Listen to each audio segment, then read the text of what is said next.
Shri Gurubhyo Namaha. Shri Matrake Namaha. Welcome everyone to the day 2 of Jnana Spandana for the March break program. We want to start with saying the rules. So we will be having multiple sessions.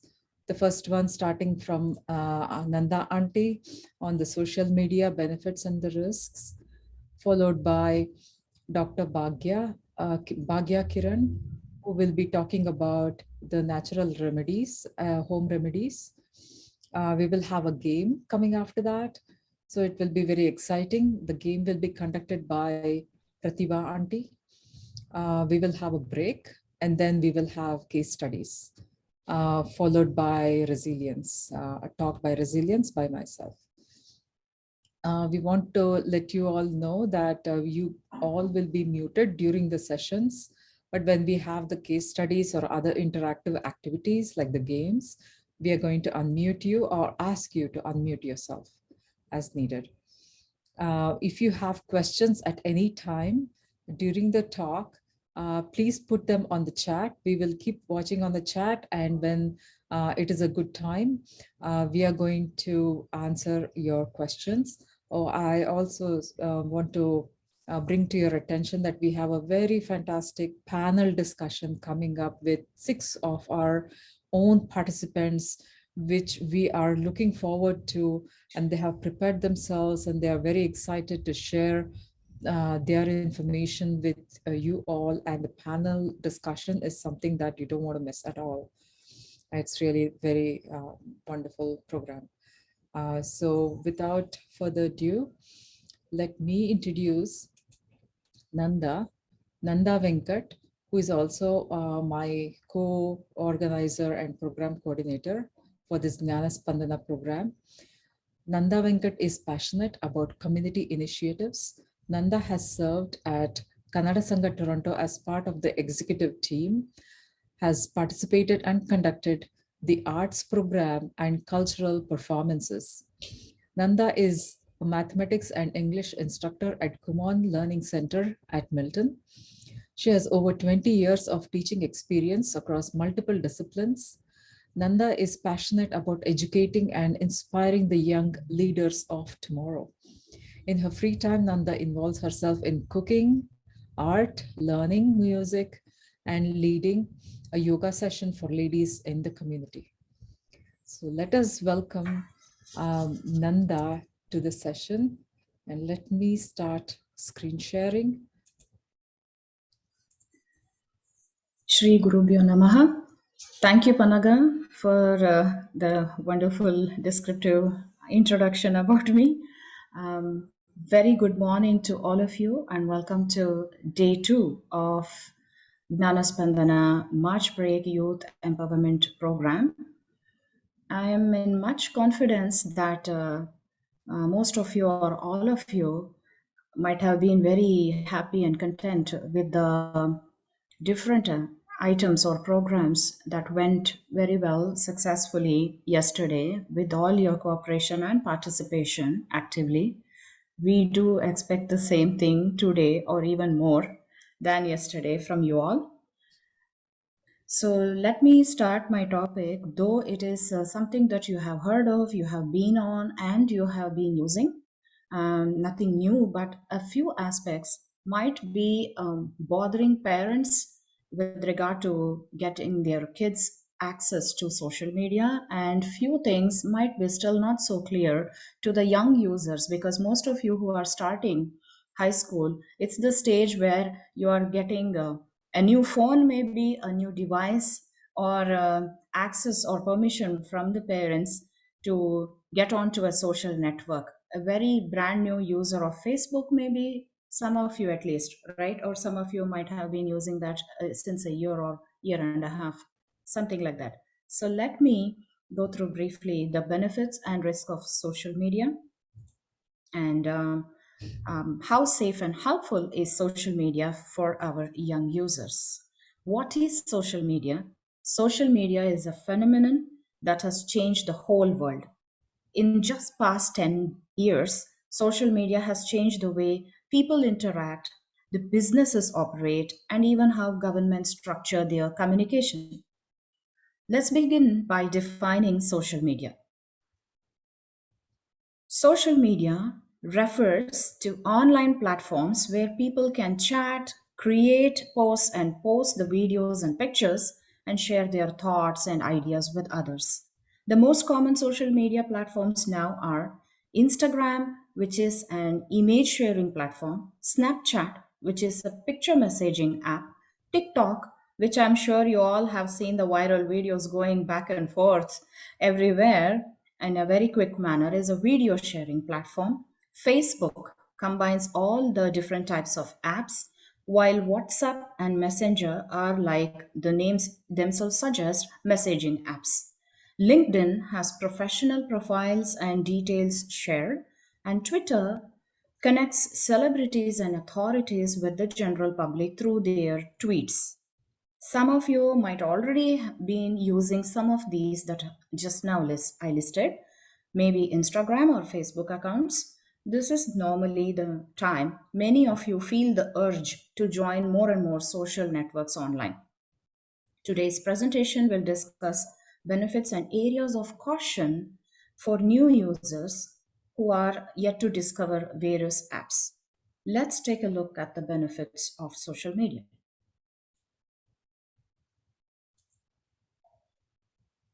Now, how has social media sparked a change in the creativity, changed the world, and impacted communication? The slide just before this, Okay. slide number 3, it's about communication. Yeah. As the world has evolved, social media has become more accessible to more and more people. Even members of our previous generations living in India have Facebook accounts now that they use to communicate with the loved ones here. I'm pretty sure so many of you sitting here are able to connect with your grandparents and have video chats or live sessions talking to one another. So as social media has become more available to people of older generations, it has become very easily accessible to the younger generations also, because youngsters are now getting new phones and new devices. As I said, social skills are very important aspect of mental growth and communication. As attractive as the scrolling down may be, social media ultimately replicates how we communicate in real life.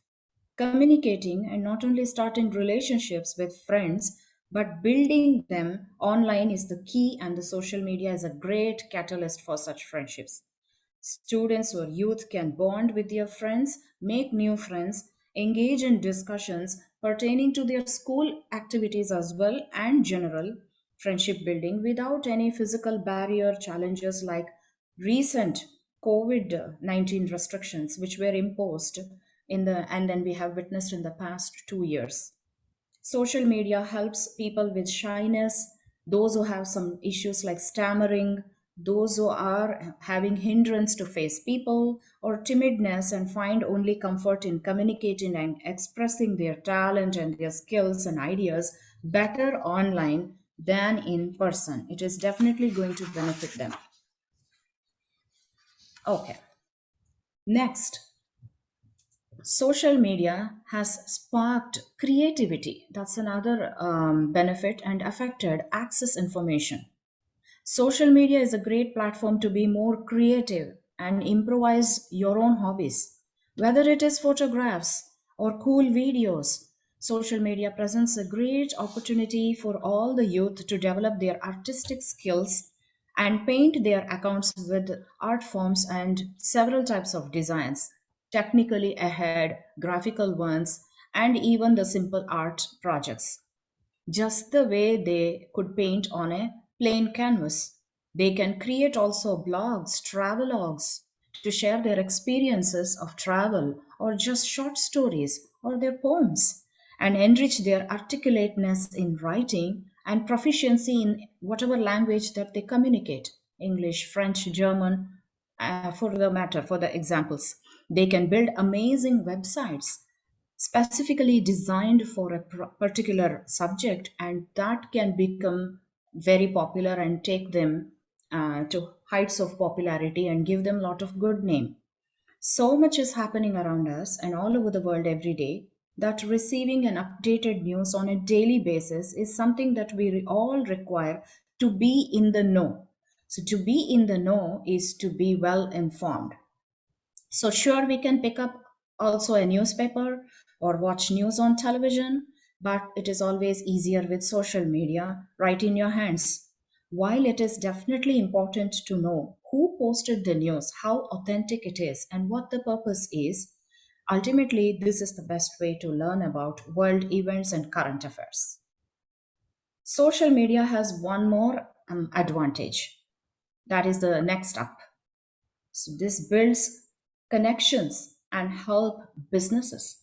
Connection with family, friends, rest of the world was significantly tested over the past 2 years. Since the pandemic started, as we all know, we are aware of it now, we have gone in and out of lockdown, and when we could meet, we have had to keep our circles very small, and that too with limited interaction.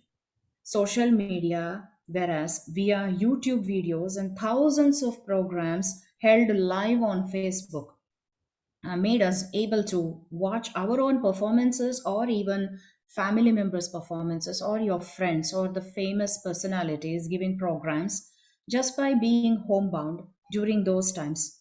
So there were so many Zoom sessions and Facebook Live sessions where we could communicate with people directly or even message directly. So, but for the social media, we would have had to connect only through direct text messages or calls.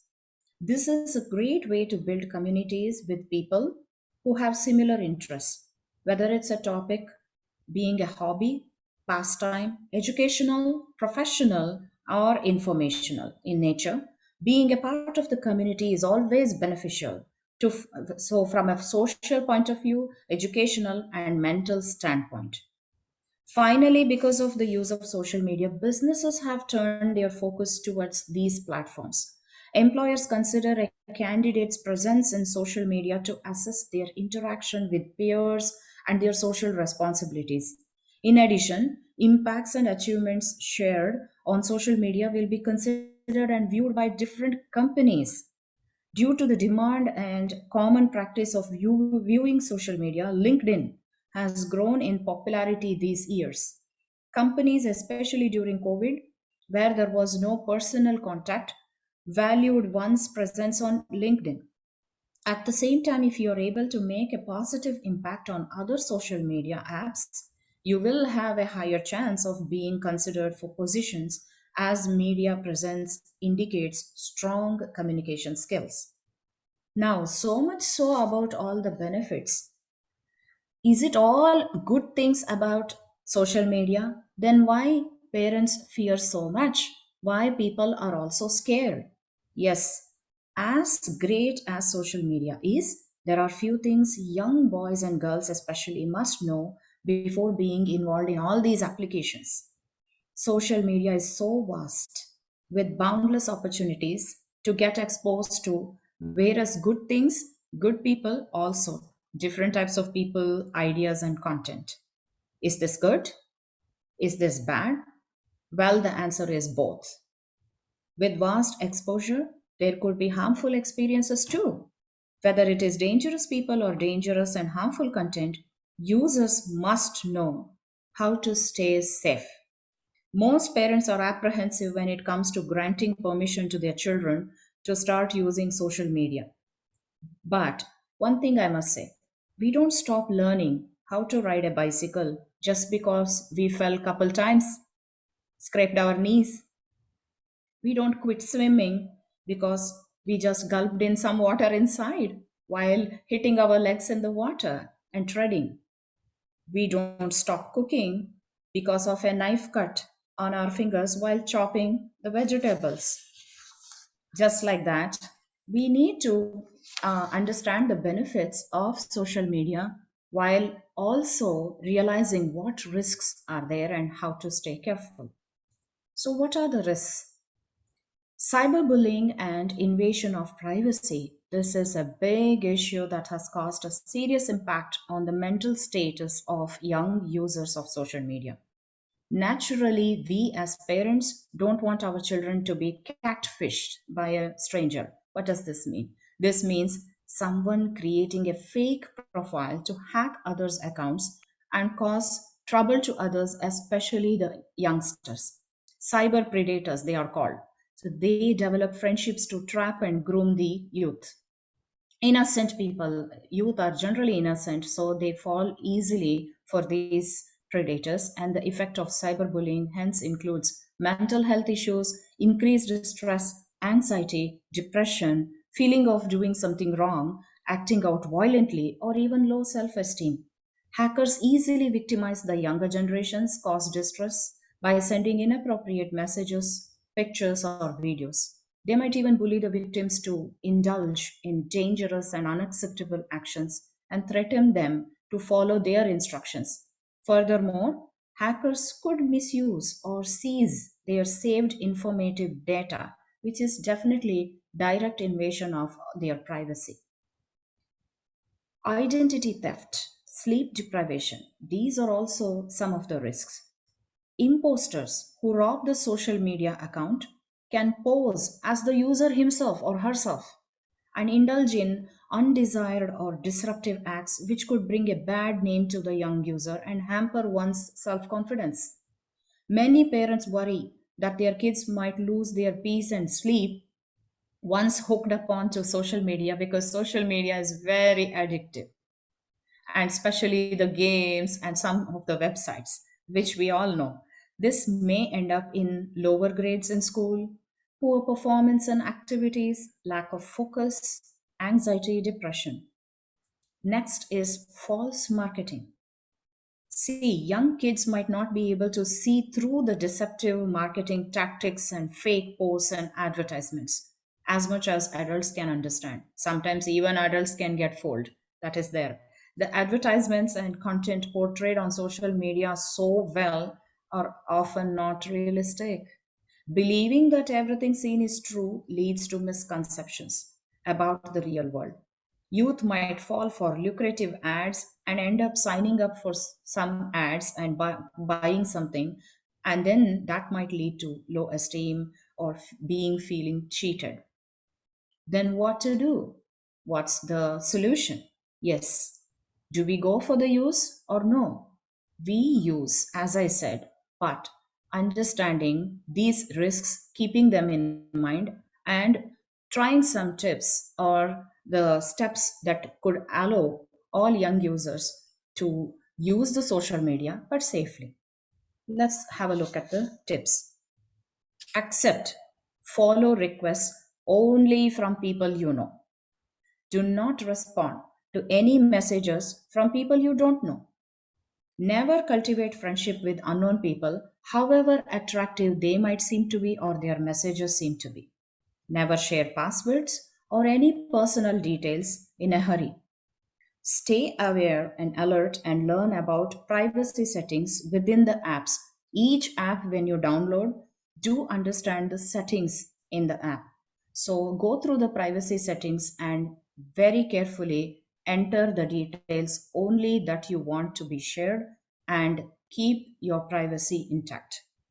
Stay responsible when you communicate. Do not write things that could put you in big trouble. So, the simple rule is speak on social media just as you would speak in real life in front of somebody. Make sure you're not being distracted from your school activities, co op, other activities, responsibilities, and do have good sleep. Remember, social media is a privilege. You take advantage of it, you use it, and not let it rule over you. Let parents be, this is important, guys. Let parents be aware of your activities on social media. When your parents are your first friends, everything falls in the right place. Trust me. It's okay to have them monitor once in a while over you, especially if you have just got a new phone or just has been a new user of social media. Predators, you know why? Because they don't bother when they realize that these young users are under their parents' surveillance.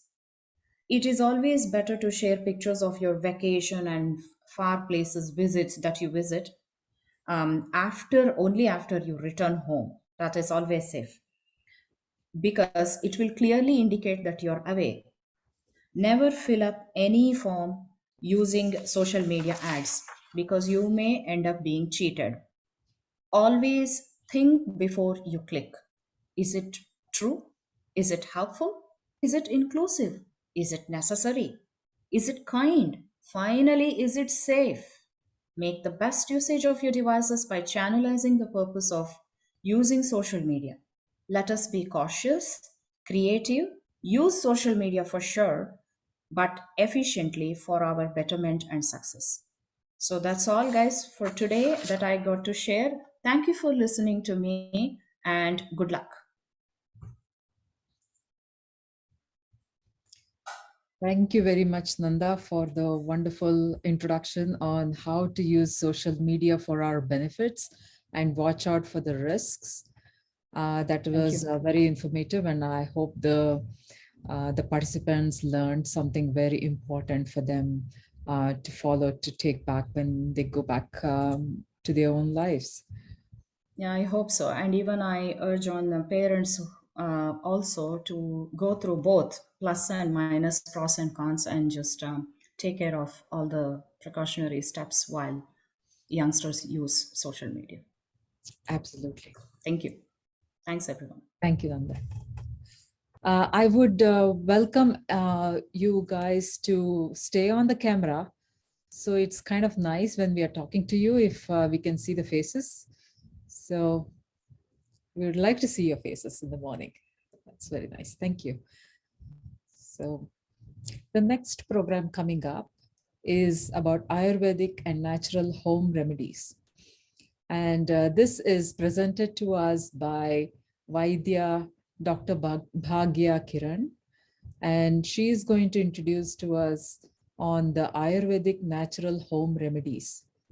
Bhagya Kiran is an Ayurvedic Vaidya, a doctor, has done her Bachelor of Ayurvedic Medicine and Surgery from Rajiv Gandhi University, India. She has practiced Ayurveda in India for several years and Canada as well. Currently, she is practicing on Ayurvedic diet, lifestyles, treatment for PCOD, other health issues, and Ayurvedic healing massages, which helps to energize vital energy points of the body, the marma points. Let's welcome Dr. Bhagya Kiran to our discussion here. And give me one quick sec, let me screen share.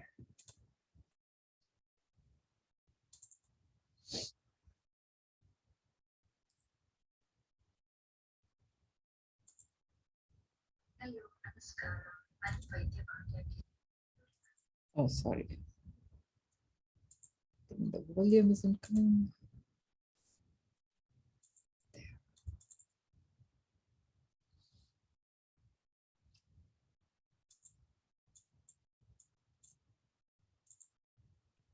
Hello, Namaskara. I'm Vaidya Bhagya Kiran. Today I'm going to talk about natural home remedies. First, we will look at what is Ayurveda. Ayurveda is an ancient natural wisdom of health and healing. Ayurveda is a Sanskrit name. Word Ayu means age and Veda means the science, that is called science of life or art of living. The aim is to maintain the health of a healthy person and heal the disease of unhealthy person. It is based on idea of balance in body systems by using diet, herbal treatment and yoga. Now we will see some ingredients like cardamom, clove, pepper, cinnamon, cumin and coriander. Now I am going to talk about natural home remedies. First thing is cough and cold. The cough and cold are the most common. Once it starts or throat irritation starts, you have to do the gargle with salt water. The salt water, you can use the salt, that Himalayan pink salt, you can get it in the Indian stores. And then the steaming, boil water with coriander seeds, some amount of water and 1 spoon of coriander, and boil it and turn off the stove and add the turmeric and inhale the steam. And boil 2 glasses of water with turmeric, pepper powder, cumin seeds in it. After boiling, turn off the stove and add ginger powder 1 pinch and organic jaggery and drink it as a tea. Make a tea by boiling fresh ginger, cinnamon, cardamom and drink it. Next one is acidity. Acidity is also most common in everyone. So during acidity, you should avoid the food that are spicy, salty, fried food and especially the junk food. And the next remedy is take coriander 1 spoon, cumin half spoon and fennel seed 1/4 spoon. All these three you can just little make it fry and make it as a powder. Take a glass of water and 1/4 spoon what you made the powder, add it and boil it in the low flame and drink as a tea. After lunch or dinner, eat few fennel seeds. In some case of loss of appetite, like some people have the loss of appetite, they don't want to eat in the morning, those cases, take some 3 liter, 2 liter, whatever, some amount of water and just a 2-3 pinch of ginger powder and 1 spoon of coriander powder and boil it in a low flame. These water you can drink the entire preparation at your regular intervals. Next one is constipation. Constipation is also most common in everyone, especially in the kids. So 3 figs or 2 figs, whatever, like if you are youth, like you can use the 3 figs. The kids are 1 fig is enough, small kids. Soak it in a water at night and morning the whole fig with water you have to consume.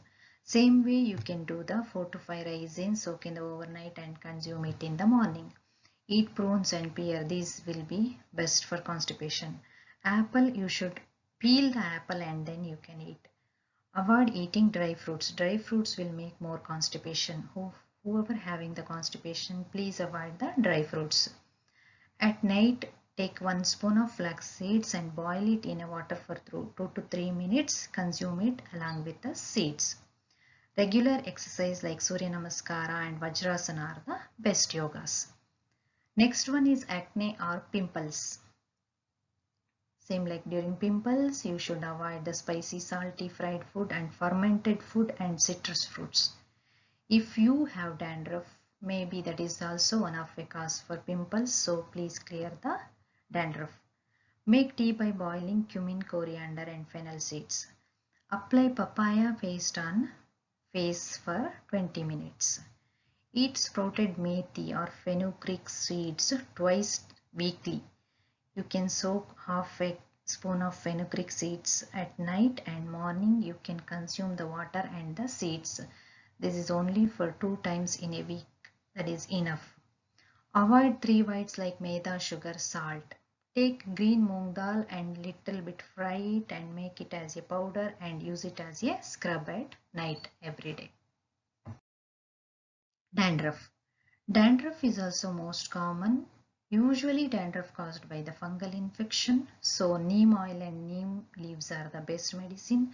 Neem oil you can use as a scalp massage before going to shower. And neem leaves you can make it as a paste and apply it on the scalp for 20 minutes before shower. Hair fall.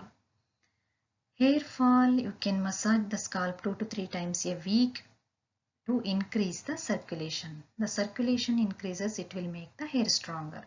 Apply aloe vera gel to scalp and massage once a week or apply aloe vera gel before going to shower like 2 hours before. And next one is you can make a homemade shampoo. Soak overnight 2 spoons of fenugreek seeds, 8 to 10 hibiscus leaves or flowers and 4 to 5 tulsi leaves.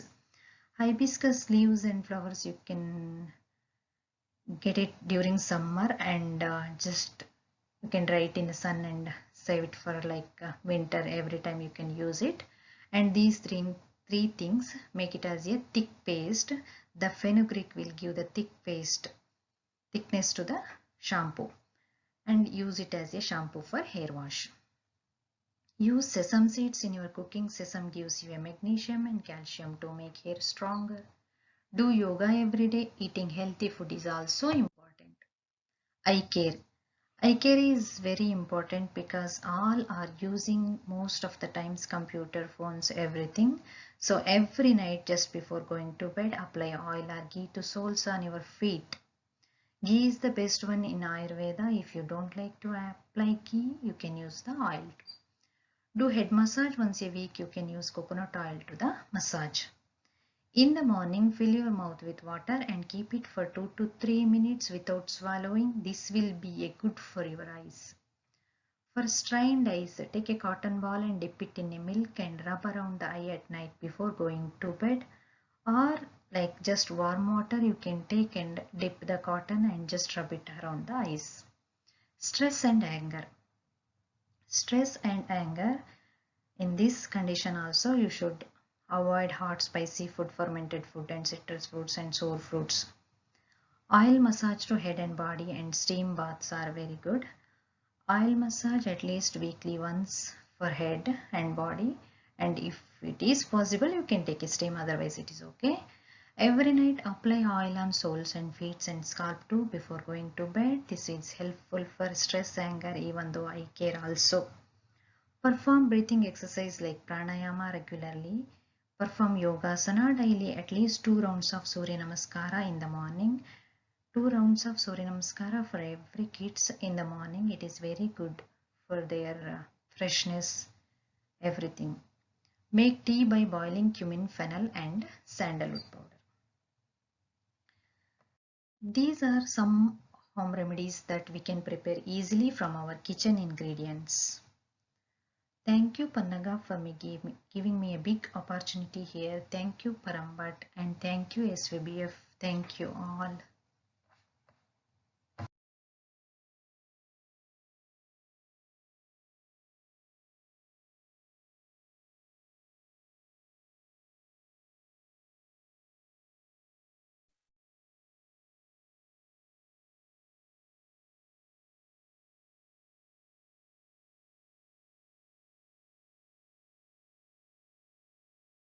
Panaga, you are muted.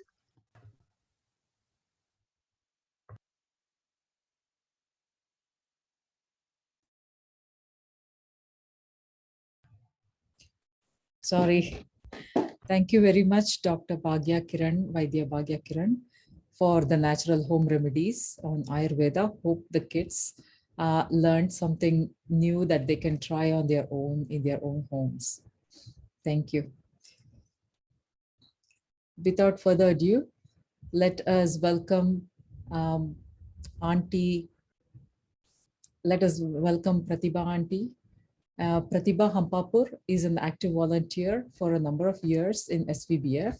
She takes part in many initiatives at SVBF and runs the youth newsletter program, where she spends a lot of hours mentoring our youth to writing quality content and delivery of the newsletter. In the process, she focuses on teaching them task management, time management skills that are very useful for our youth to succeed. Let's welcome Pratibha Hampapur. And Pratibha Auntie will be helping us with some of the games. And I would request everyone to come on the video and take part in the games. And it is for everybody. And we are not just going to be picking just a few, but what we will do, and let me quickly screen share.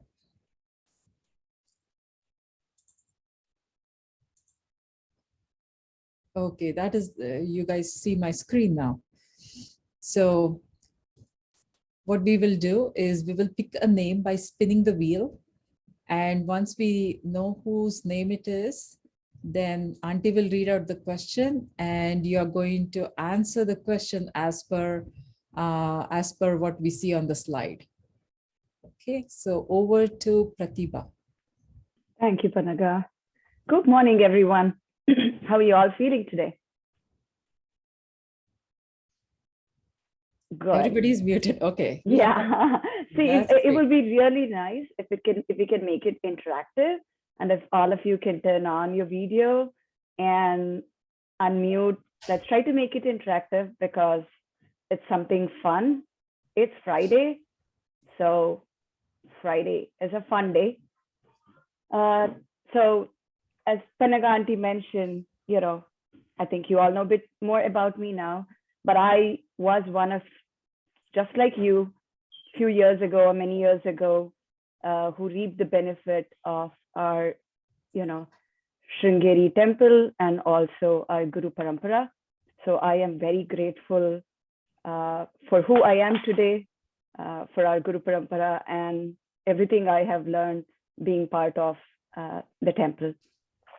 And I'm working with a company called Peloton Interactive, and I head their inventory management function globally across all locations. And I take working along with youth very passionately. So today, in the next few minutes, let's go through this fun game. I know how many of you have played Would You Rather in the past. I know it's very popular. Yeah. Cool. All right. So this is an opportunity for all of you to display your adventurous, goofy, imaginative side of yours. Okay.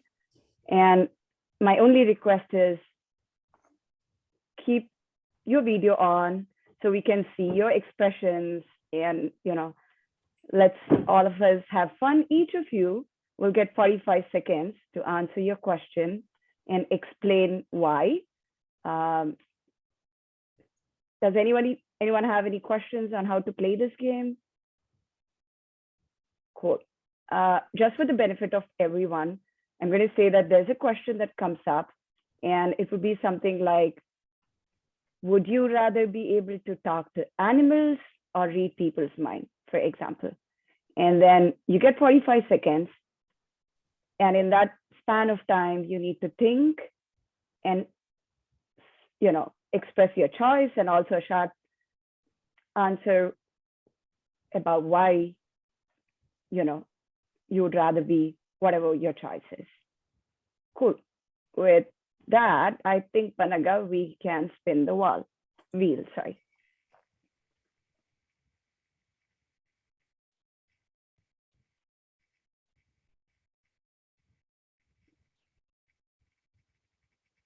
Let's see who's gonna be. It is Shruti. Cool. Shruti, if you can unmute yourself, please. Do we have Shruti? No. Okay. Sorry, Panaga. Okay, we'll spin again. Yeah, thank you.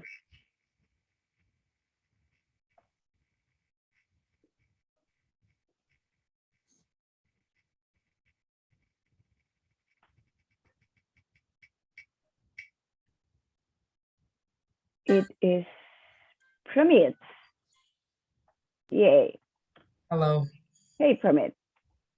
Cool. So the question to you is, would you rather have a magic carpet that flies or own a personal robot? And the time starts now. My own personal robot, because flying is kind of like, it's probably cold up there, and like a bunch of like bugs might like just fly in your face whenever you're flying. I prefer like a magic robot that could just like do like all my homework. I could just like sit in my bed, relax, and do everything. That's actually nice. Thank you. All right. So let's spin the next question.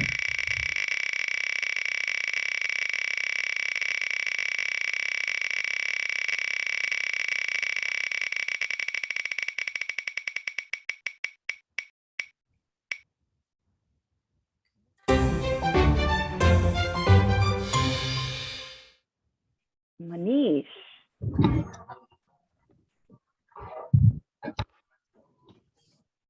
Hi, Manish. So the question to you is, would you rather be the worst player on a team that always wins, or be the best player on a team that always loses? I'd rather be the worst team that always wins because at least we get a victory. And probably the best player on my team that always wins. Even though I don't get that much recognition, at least we win and make it to finals. Probably we win the tournament.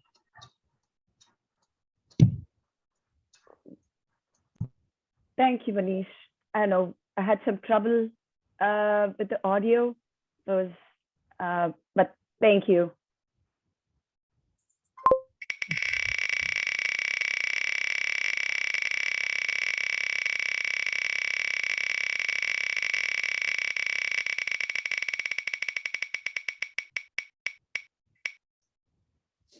Okay. Nice. Hi. Hi, Yash. Good morning. Good morning. That's a lovely backdrop in the background. Is that in Alberta? Yeah, I think it's in Alberta. Nice. All right. Just for everyone here, you also have reactions on Zoom. If you want to react to the command or any of the answer, you can use that too. So the question to you, Yash, is, would you rather see a firework display or go to a concert? I would rather go to a concert because usually they serve food and everyone is jumping and it's fun and loud. And firework, it's fun, but I just would rather go to a concert more. All right. Nice. I'm with you there. Thanks. Thank you.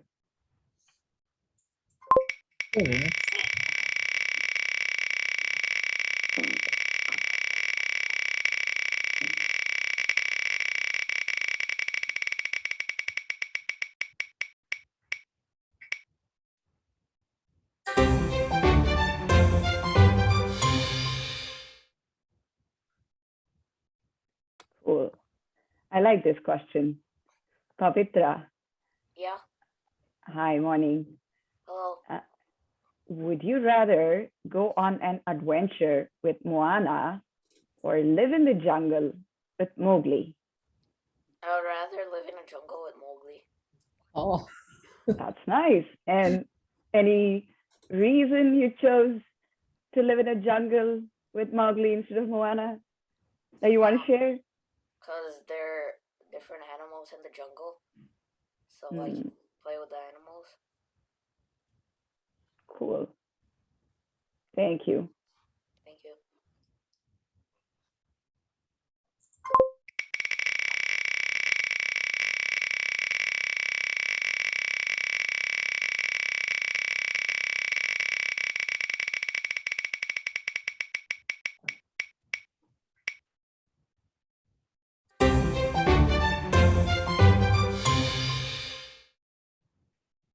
Sindhuja.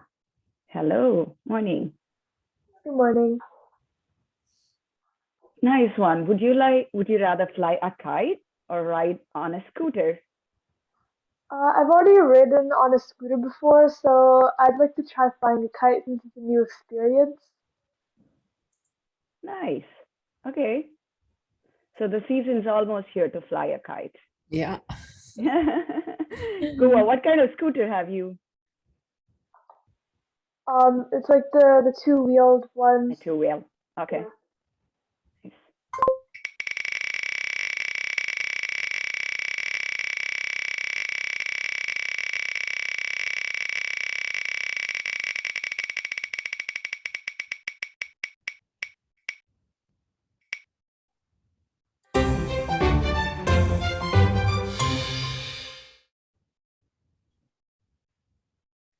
Hi, Neil. Hi. I would create a new holiday because I just like holidays. Like holidays. Nice. And what do you like in holidays? Since in most holidays there's no school, that's basically why. Nice. So if you had a power to create a holiday of your own, like something like Deepavali or, Christmas, what kind of new holiday would you create? Not sure. Not sure? Okay. Thank you.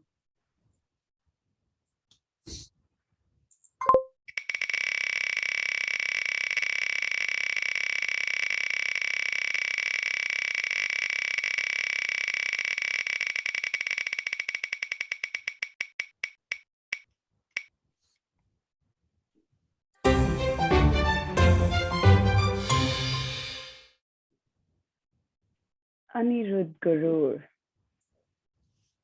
Hi, good morning. Good morning. I would probably want to be the smartest person alive because you can accomplish a lot more being the smartest person alive rather than being the funniest person alive. Uh, but that's what I think. And being the funniest person alive just means you make people laugh, which is a good thing. But you could probably amount to different communities and like people in need if you're the smartest person alive. So yeah. That's true. But I think your answer was also very smart as well as very funny. I did have a laugh. Yeah, go on. Thank you.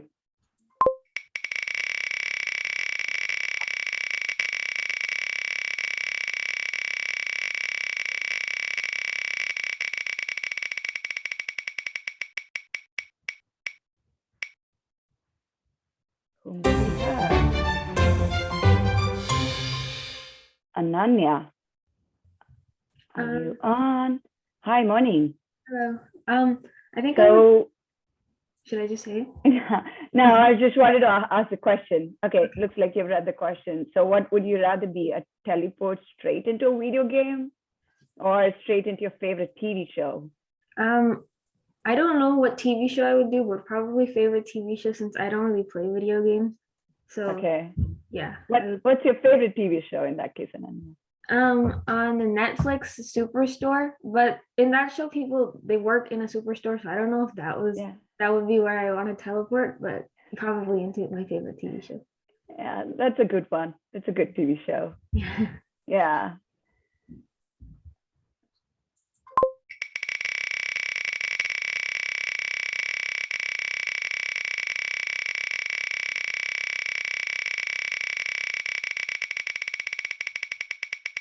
Whom do we have now?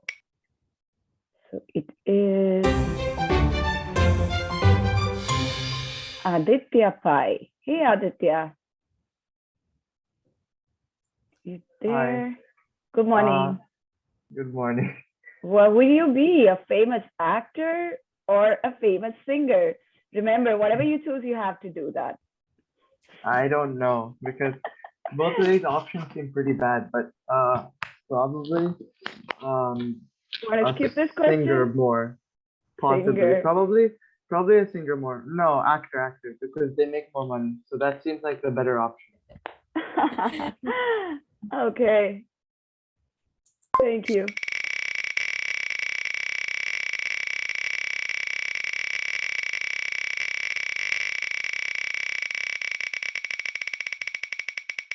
Ooh, I like this question.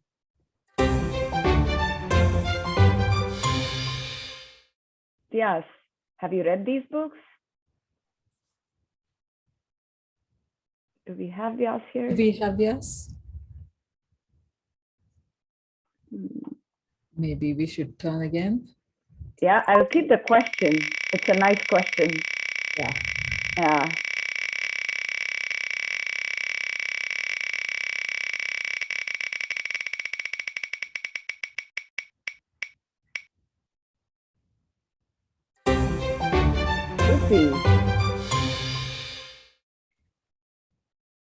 Do we have Stuti? Yeah. Hi, good morning. Good morning. Have you read any of these books? Yeah, I've read both of them. Awesome. Then it makes it easier. I think I'd rather live in Narnia, I think. Yeah. Nice. And why do you like that? Yeah. Why do you like to live in Narnia? I don't know, because in Narnia, there's not as many rules to like follow and things like that. So you could just have fun and do whatever you really want. But at Hogwarts, it is a school, right? So there are certain like things that you have to do at a school that I wouldn't have to do at Narnia. Yeah, makes sense. I like your answer, Stuti. Yeah. Thanks for being very honest.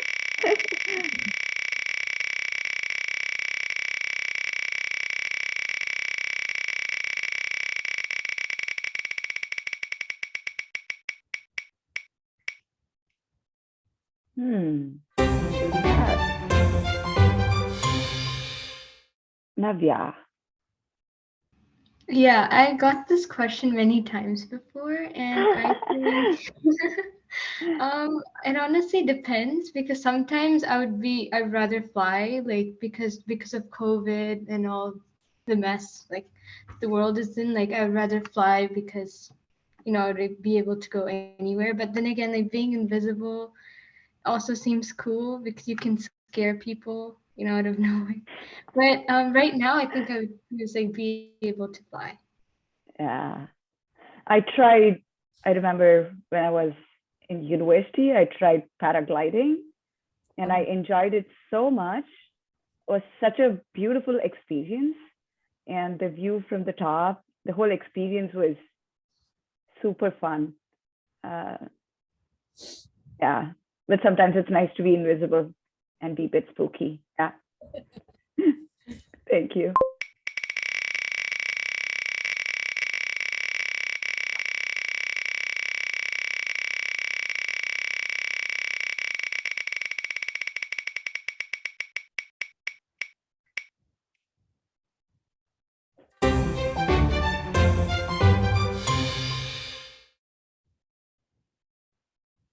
Cool. Chinmay, morning. I know. You there? Yeah, I'm here. Hi. What would you like? Would you rather have a chance to design a new toy or direct a movie? I think I would rather direct a movie because I think nowadays movies are a lot more popular than toys. And I think people will be more intrigued to watch a movie directed by a teen rather than to buy a toy designed by a teen. True. Good one.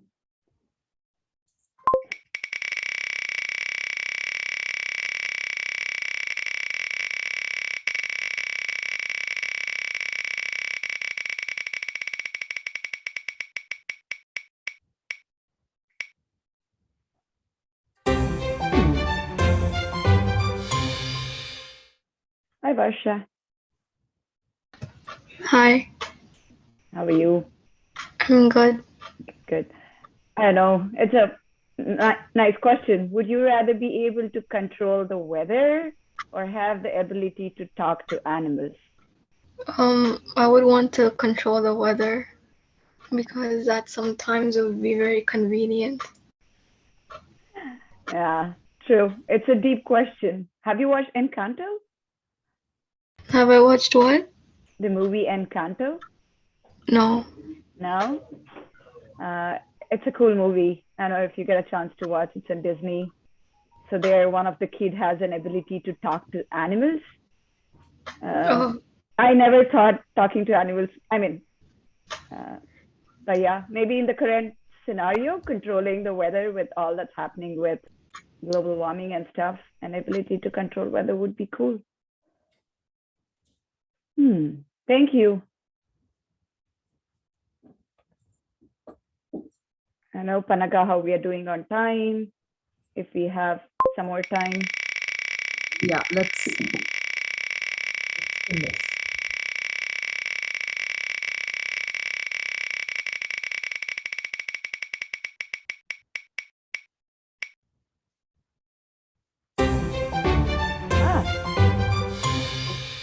I think Ananya had a chance, right? Yeah, I'll spin it.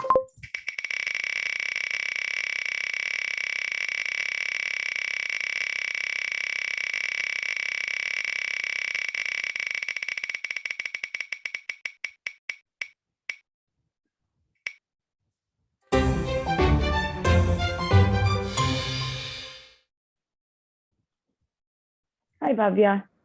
Hi, good morning. Good morning. What would you rather be, a master at painting or an amazing dancer? I would rather be an amazing painter because I've always been into painting, but I'm not that good at painting, so I think. Bhavya, can you come closer to the mic? Your voice is very low. Come closer. Is this better? I try again. Can you hear me now? Little better. Thank you. I would rather be a master of painting because I've always been into painting, but not that good at it. And so I think being a master painter would be my choice. And Cool. yeah. Nice. Thank you.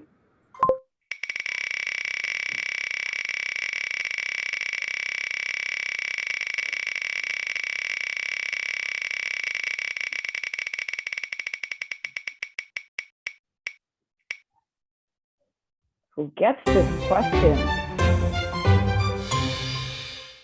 Lakshmi. Good morning. This is a very interesting and a deep question. Would you rather live on the moon or live on Mars?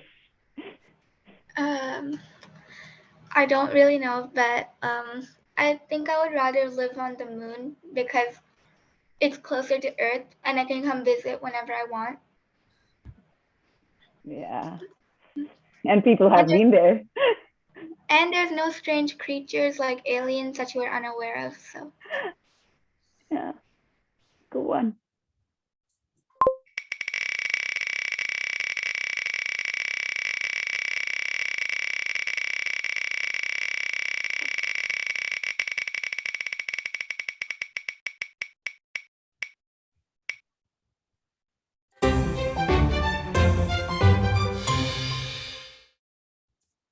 Oh, we had Manish.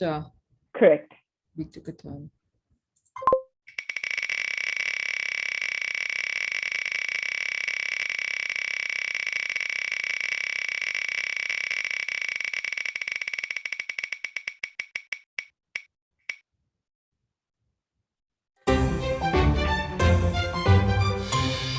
Sorry for me.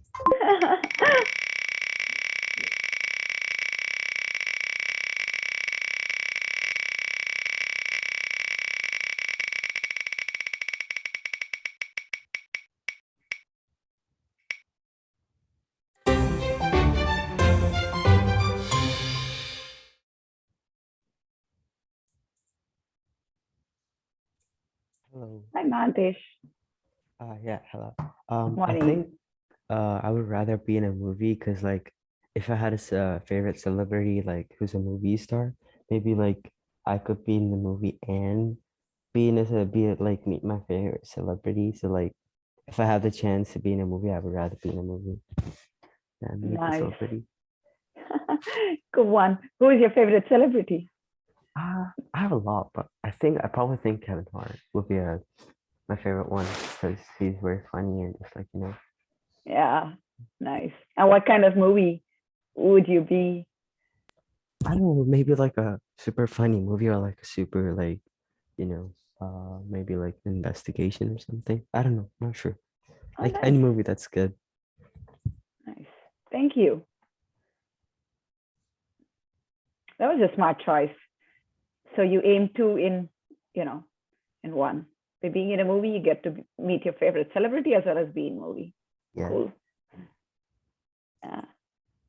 Pratibha, I removed some of the participants that we had already talked to. Oh, nice. I didn't do Thank a you. thorough cleanup, but yeah, thanks, at least. Panaga. Yeah.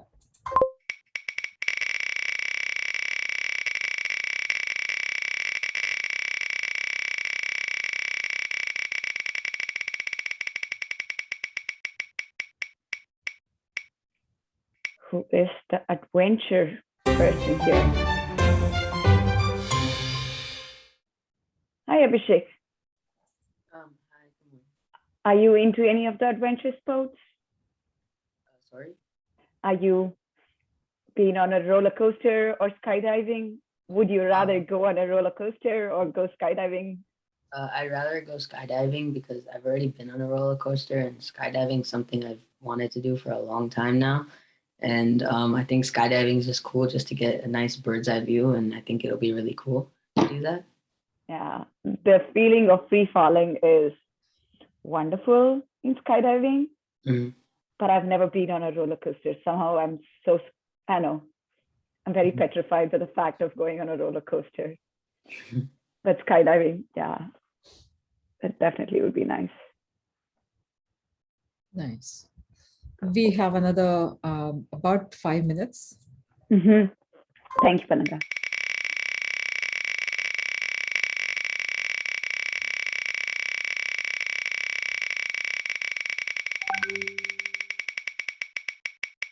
Ooh.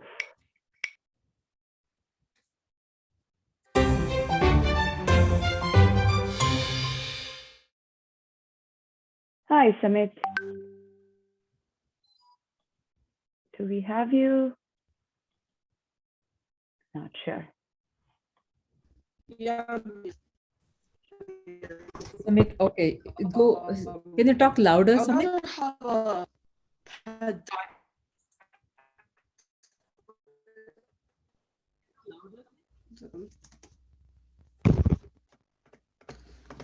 I'd rather have a pet dinosaur because they can be much more tame than dragons. Thank you, Samit.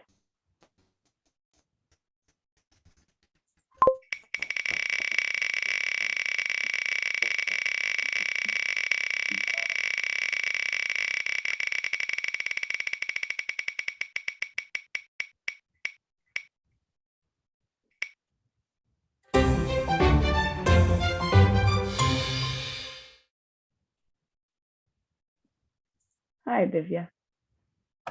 Good morning. Good morning. I would have butterfly wings because I would be able to use them to fly. But if I had a horsetail, I wouldn't be able to do much with it.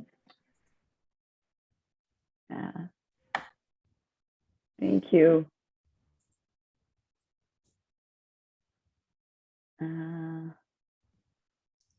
Okay, let's spin again.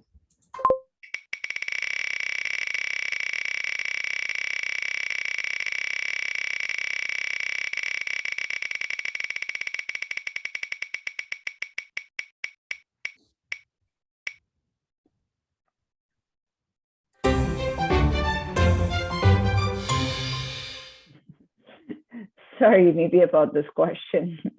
You can choose to skip, but if you want to play this, would you rather set the table before dinner or wash the dishes after dinner?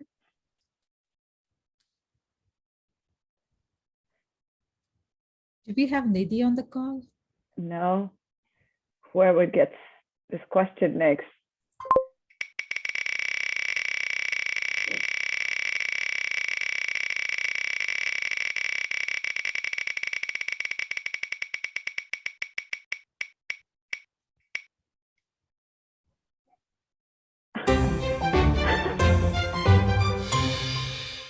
It's funny how the game of probability works.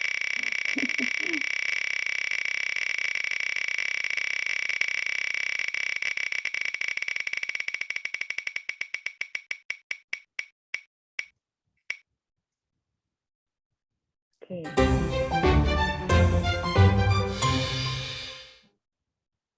Namaste. Namaste. I always do set the table before dinner, and washing the dishes after dinner is a pain because then you'd have to get all the individual pieces of food off the plate. So I'd rather set the table before dinner. Do you have a sibling, Pranav? Yeah. Do you have this between you and your sibling? That's what in our house routine was. I would always bounce it off to my brother. So we used to take turns between, Usually it's me and my sister, we set the table, and then my mom washes the dishes. Okay, cool. That's an easy one.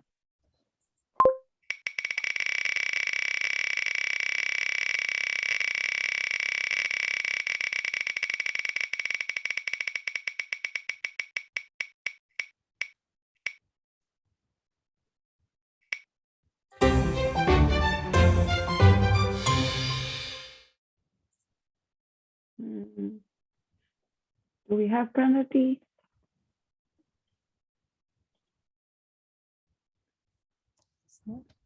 No, I think we can.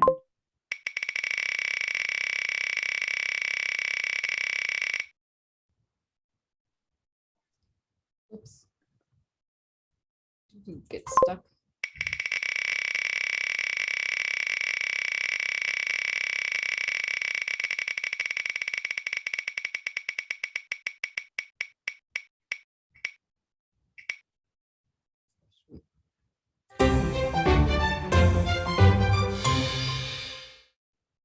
Shreya. Hello. Hello. I this is a really hard question, but I would be both, but well, for today, I think I'd go with be the best athlete in the world because I want to be really fit. Nice. Are you into sports, Shreya? Kind of. I mean, Okay. I do like some sports, yeah. Nice. So the time I is think up. we are at time. Yep. Yeah. Thank you all for, I hope this was fun.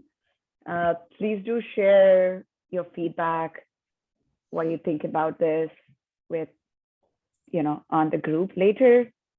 And if you want to know more about how as a youth you can get involved with temple and temple activities, of course, we can talk more about that. You can always reach out to one of us here on this group. Otherwise, I had good time, it was good spending time with all of you.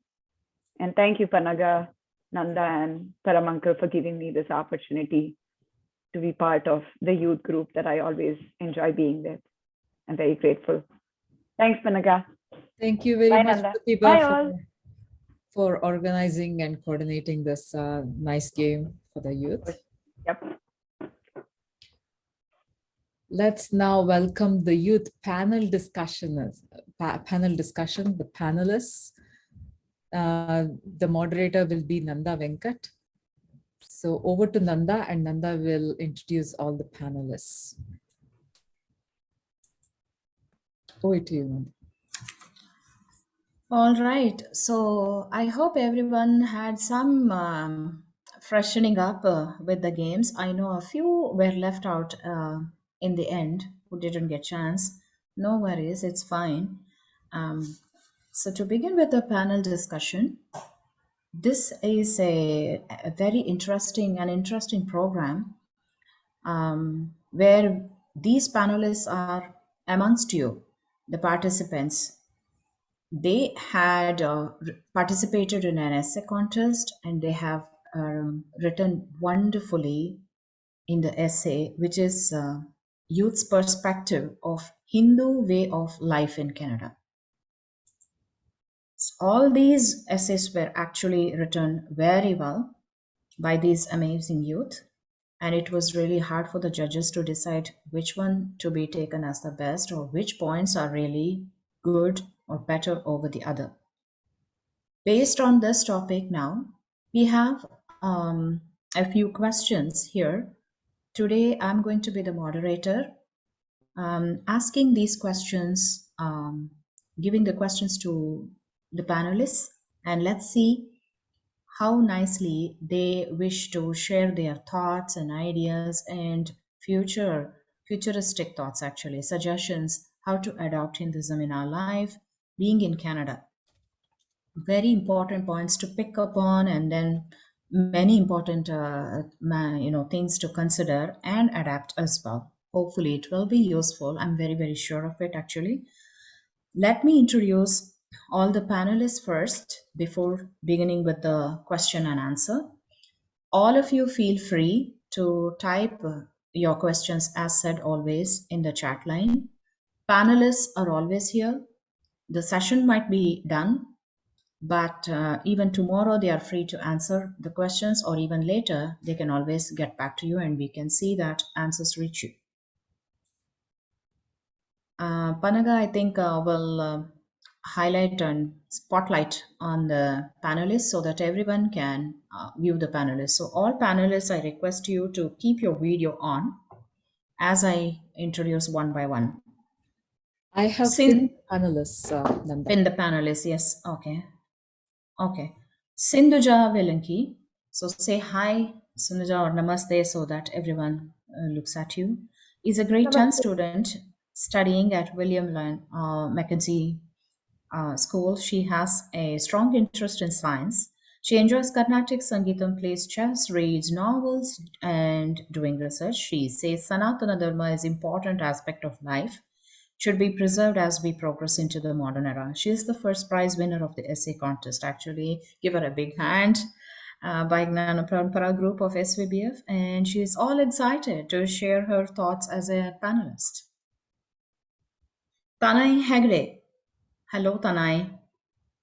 He is a grade 9 student who has a strong passion for learning. He likes to read different resources, writing and watching media. His interests are reading, writing, playing tennis, researching, reading Greek mythology, that's interesting, coding, and learning about politics.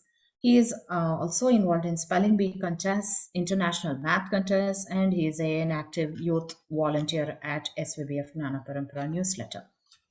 Kavya Hegde. Hi, Kavya.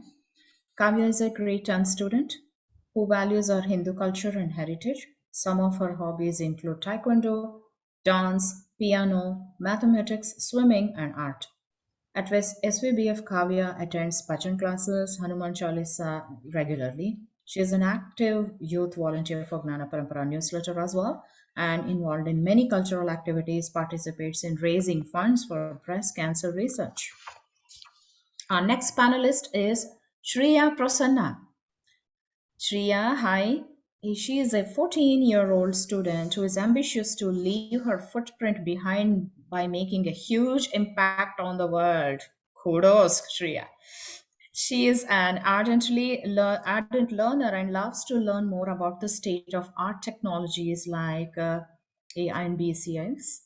In her spare time, she enjoys watching movies, reading psychological or sci-fi thrillers, and singing songs. She is the second prize winner of the essay contest conducted by Jnana Parampara group of SVBF. So all are true winners, actually, so to say. Pramit Malamat is our next panelist. He's a grade 9 student of St. Francis Xavier IB program. He likes to read books, swimming, chess, and basketball, interested also to pursue a career in business and finance. He takes part in many math contests and volunteers in his community. The last panelist that I want to introduce to you all is Chinmayi Gannamaraju. She is a grade 10 student who values and cherishes Hindu culture and practices. She participates in Hanuman Chalisa groups, heritage classes, Jnana Parampara newsletter to contribute to the SVBF community and promote Hinduism. She participates in cultural programs and she has taken part in Bharatanatyam performances for Panorama India. Her hobbies include playing violin, kanjira, and alto saxophone. She also loves to do yoga with her family and friends and swims and has first aid certifications to help others. Giving a big hand to all our panelists, I welcome you all once again for the discussion.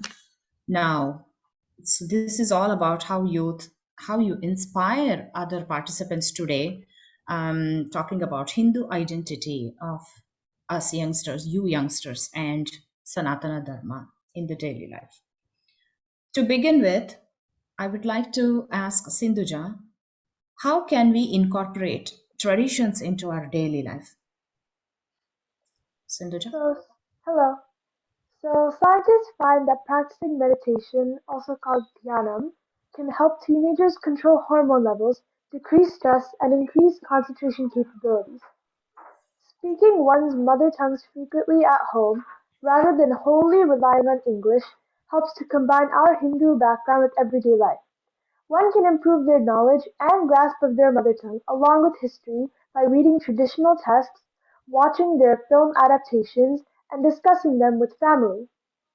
Participating actively in community initiatives such as this Jnana Spandana workshop and Devalayam activities such as pujas, which strengthen the place of Hindu youth's contributions to the rest of Canadian society. These events are a way of forming bonds and strengthening roots within the Hindu Canadian diaspora. Nice. Chinmay, do you have your own ideas about the same, about incorporating the traditions in our daily life? Yeah, so adding on to what Cindy just said, some things we can do is after you take a bath in the morning, you can take a few minutes to pray every day. This gives us some time to be grateful for what we have and to calm and collect ourselves before we start a new day. We can also celebrate festivals with family and friends. That gives us a sense of community while we celebrate our heritage. So, as you know, Holi is today, right? So I hope all of you can celebrate with your family and friends. This is actually one of my favorite holidays and one of my favorite festivals, and I am celebrating with my family and friends. So I hope all of you can do the same as well. And one last thing, I think food and cooking is one of the biggest ways that we can incorporate our heritage and traditions into our daily lives. Everyone loves cooking, eating, and enjoying our traditional Indian food. And this allows to connect with our heritage every day and literally continue to create it. Awesome. There are several points which can be highlighted today that you said. Yes, thank you. How can we collectively embrace Sanatana Dharma as a community? So, Pramit, as a youngster yourself, how would you explain this to all other young audience here? Right. So, although this question asks how we can embrace our Sanatana Dharma identity as a community, I feel like this question should be more directed to younger audiences, as adults are usually better in terms of embracing their identities. Having said that, I feel like activities that promote our Sanatana Dharma, such as praying, should be more engaging to younger audiences. So, this may include like some sort of reward at the end, or just making the whole process more enjoyable. So, also another way is to encourage participation in some cultural events that we do, such as dancing, singing, or just a talent they wish to share. I know once I did the Rubik's Cube, which helped me embrace my Sanatana Dharma. So, and doing so, doing a special talent may help some of the youth here embrace theirs. All right. Pramit, if you can you lower the angle of the camera so that your chin is hidden and we want to see you fully? No, not on the roof, but just lower it again. Yes. Now, this is Pramit, okay? Sorry about that. Guys, that's okay. That's okay.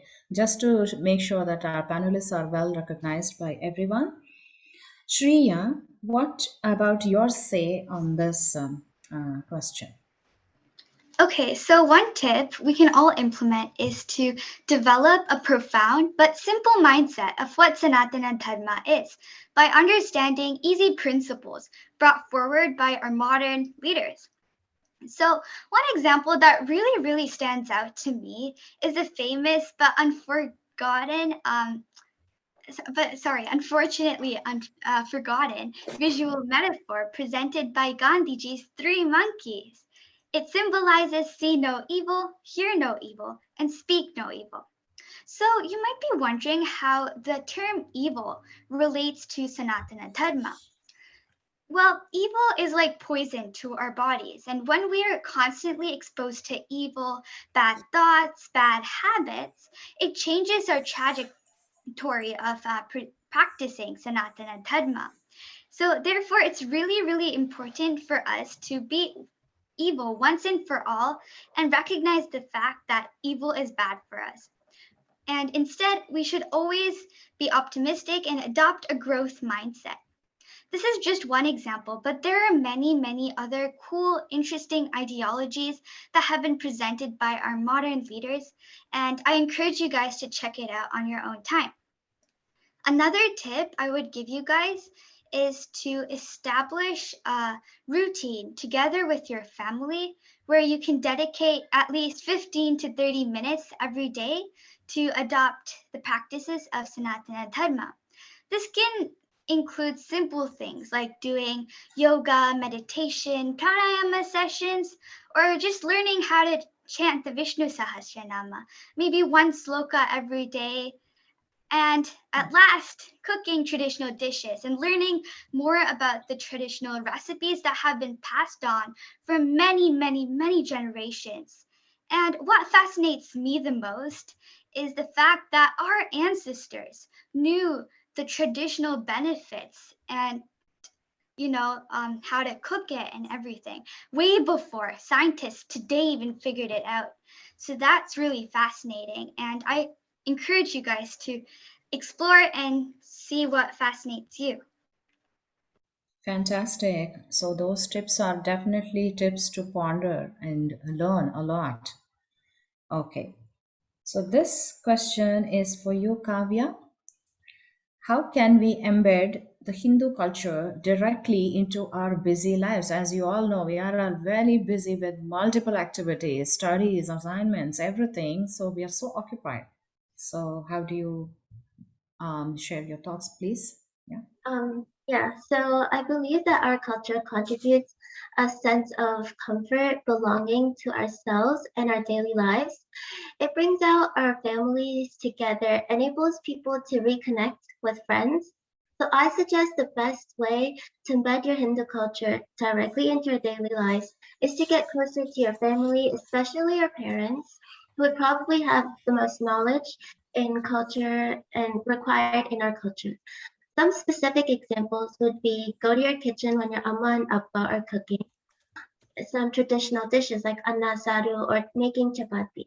Continue to help them and make it traditionally along with them, and gradually it will become a habit and it will be embedded into your daily lives. Also, our Hindu culture reinforces strong work ethics, personal responsibility, and value of being selfless. Therefore, the easiest way to incorporate our Hindu culture is generally to treat everyone respectfully, as we consider that everyone has God inside us. Be faithful and know the basics of your culture. For example, when reading, we could think of Lord Ganesha, as he is the god of wisdom and knowledge. And when we're eating, we could think of Annapurneshwari, as she is the goddess of food and nourishment. Remembering these simple knowledge of our culture can be easily embedded into our daily lives. Finally, I would end this off by saying that as Hindus, we should always consider our moral choices and make the best decisions we can because that is our top priority. Awesome. Thank you, Kavya. I guess, Tanai, you have something more to add on to this, what Kavya explained to us? Tanai, unfortunately, we can't hear you. Can you check the volume if you have muted somewhere? Sure. Raise the volume of the computer. Sure. To add on to Kavya's points on the connection between Hinduism and values, another way that we can help embed Hindu culture into our lives is by keeping up with Hindu festivals and celebrations. It is one of the most effective ways to instill Hindu culture into our minds repeatedly. The beauty of Hindu festivals is that there is so much to cherish and celebrate, so festivals are usually spread across the year. For example, Holi occurs in the March season, actually today, while Navratri typically occurs in the October to September season. Because of this repeated exposure to culture and tradition, celebrating these important holidays is one of the best ways to be in tune with Hinduism. Also, learning about the history of Hinduism as a whole can also bring about interest in religion and understanding common values that Hinduism has to offer. One particular example would be the Bhagavad Gita and the important life lessons portrayed in that text. As you read more of these powerful texts, you will definitely find a growing interest in what you are reading and learning about. I also fully believe that parent support has a huge role to play in making sure children follow culture and religion. As we grow up to become parents ourselves, we need to keep up that tradition and make sure future generations can enjoy what religion has to offer to the mind and the soul. Very good. So thanks for that. How can our philosophical books help us understand our moral values? I'm sure, Chinmay, you love reading books and you would definitely like to answer this question. Yeah. So Yeah, first, okay. I would like to talk about like Hinduism in general.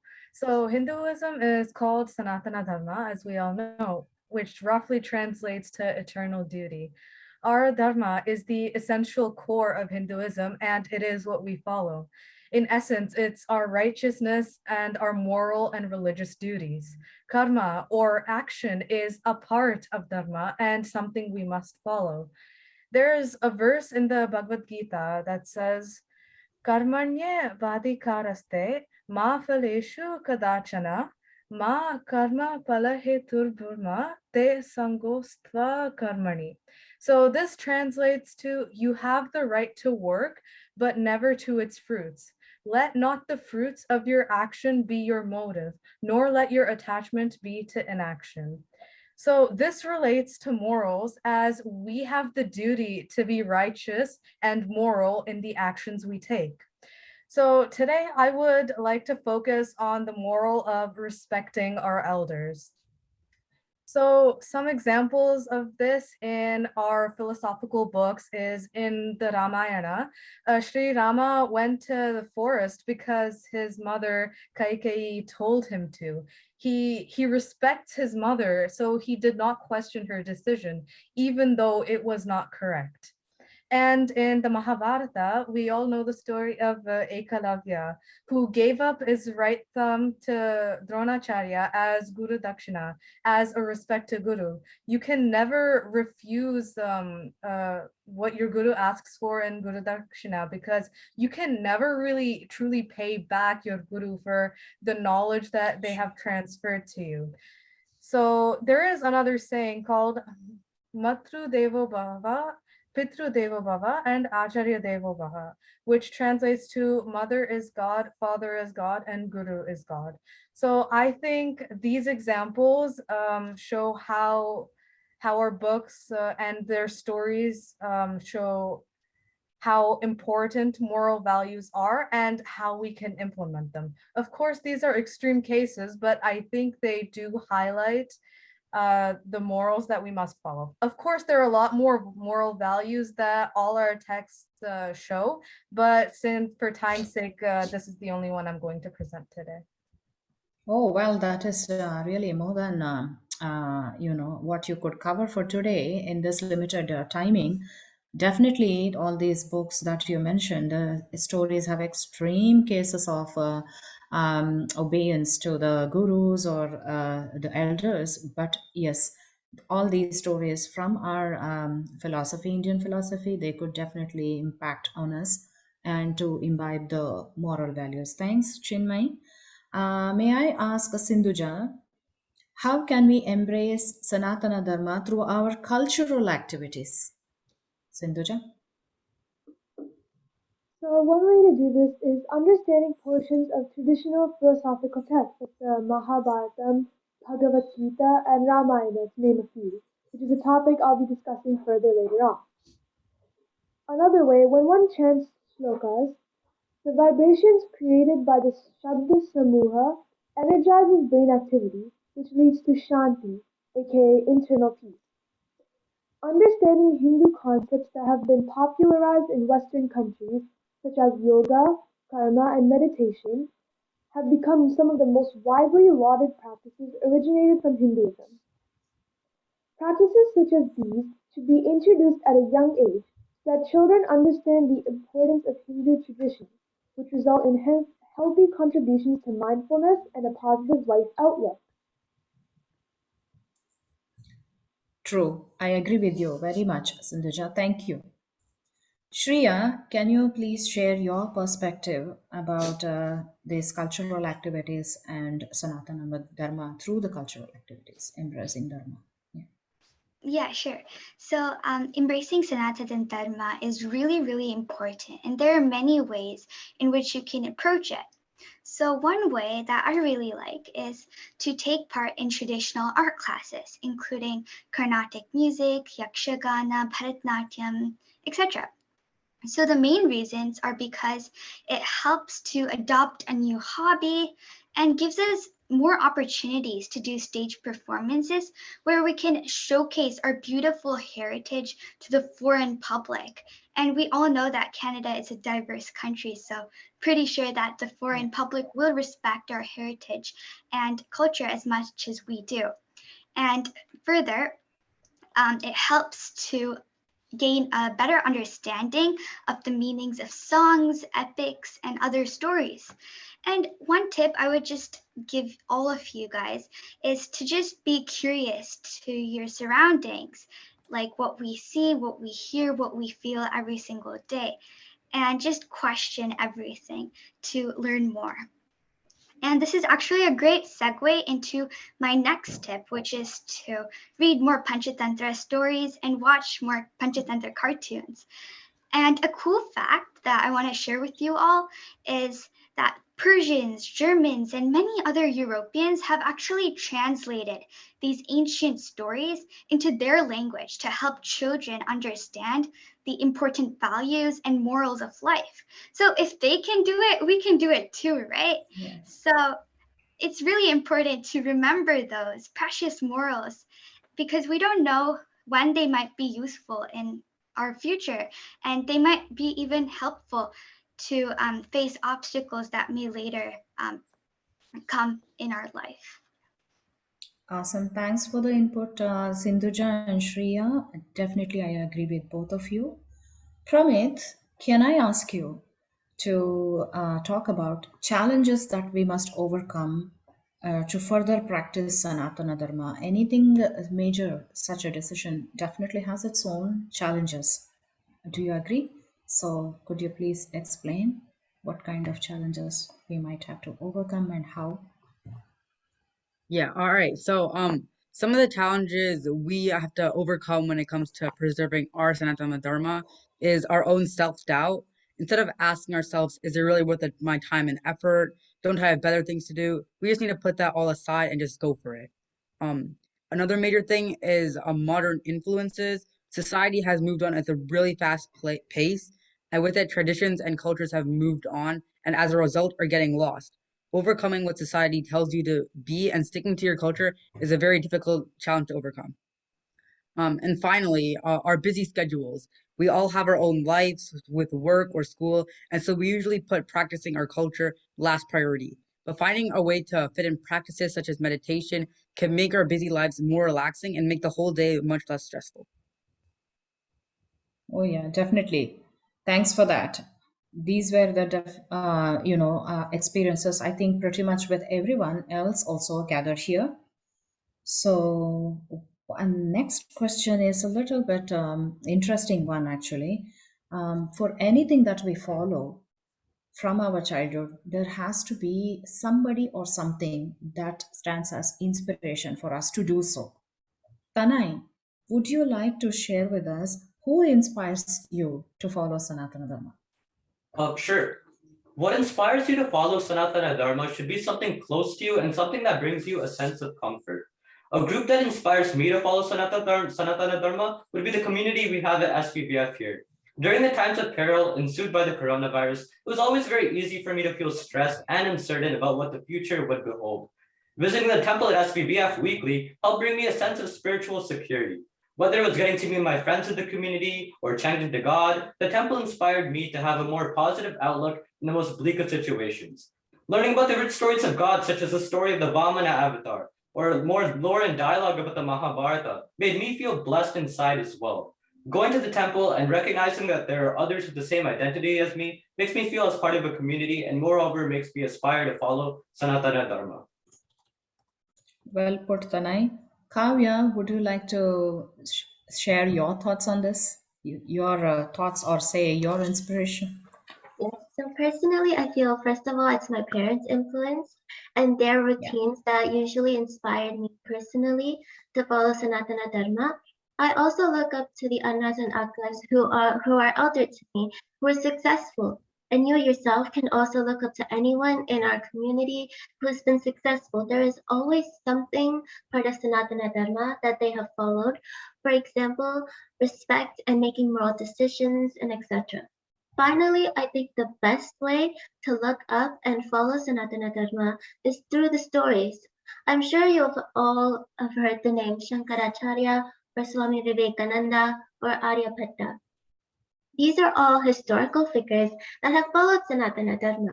Just to share a little, I've been reading quotes from Swami Vivekananda since about grade 3 before going to bed.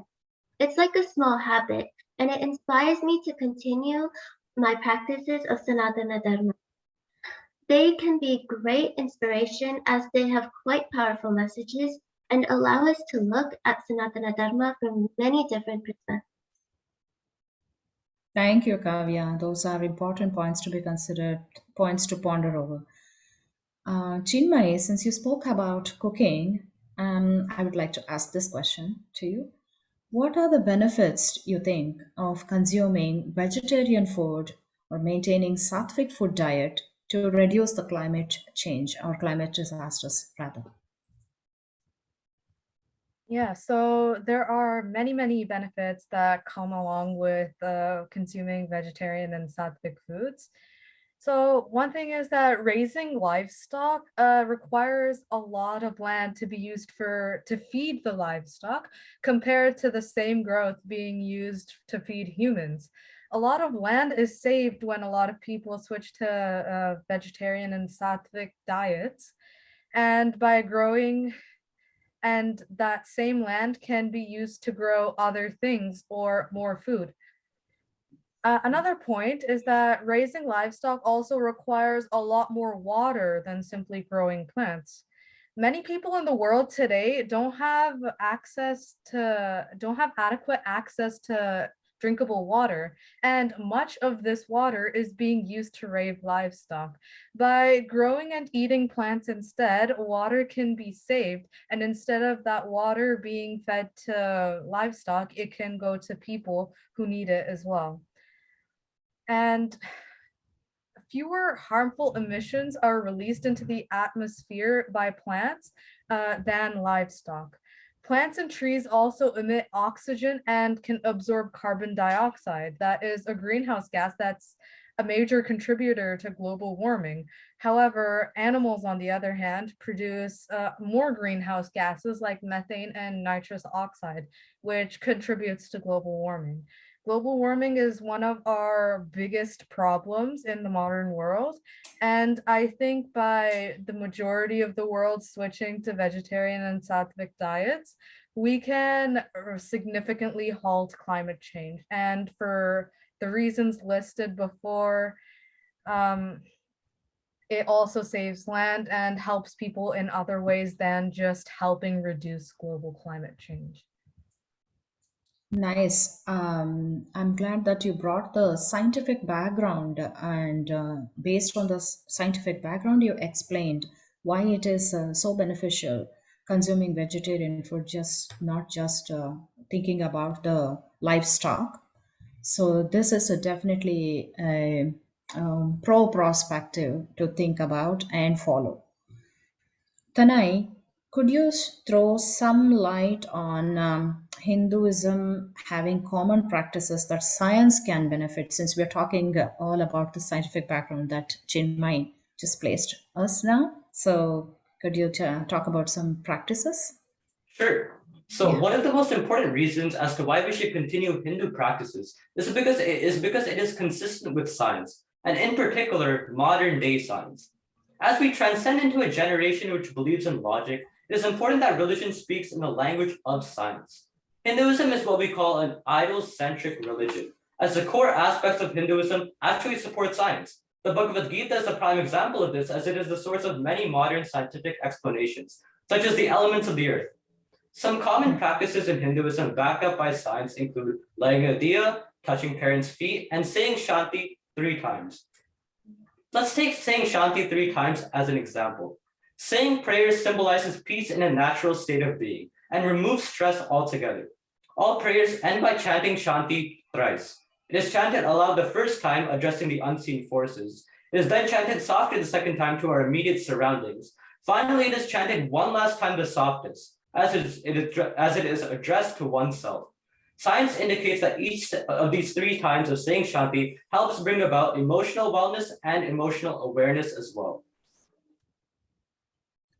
Definitely, I agree with you. And prayers are something that we embed in our lives, and all of us might have already started doing this. And this is a really good point. Do you wish to give some tips on this, Shreya? Yeah, for sure. Okay, so I'll start off by giving you guys a quick intro on the science of mudras.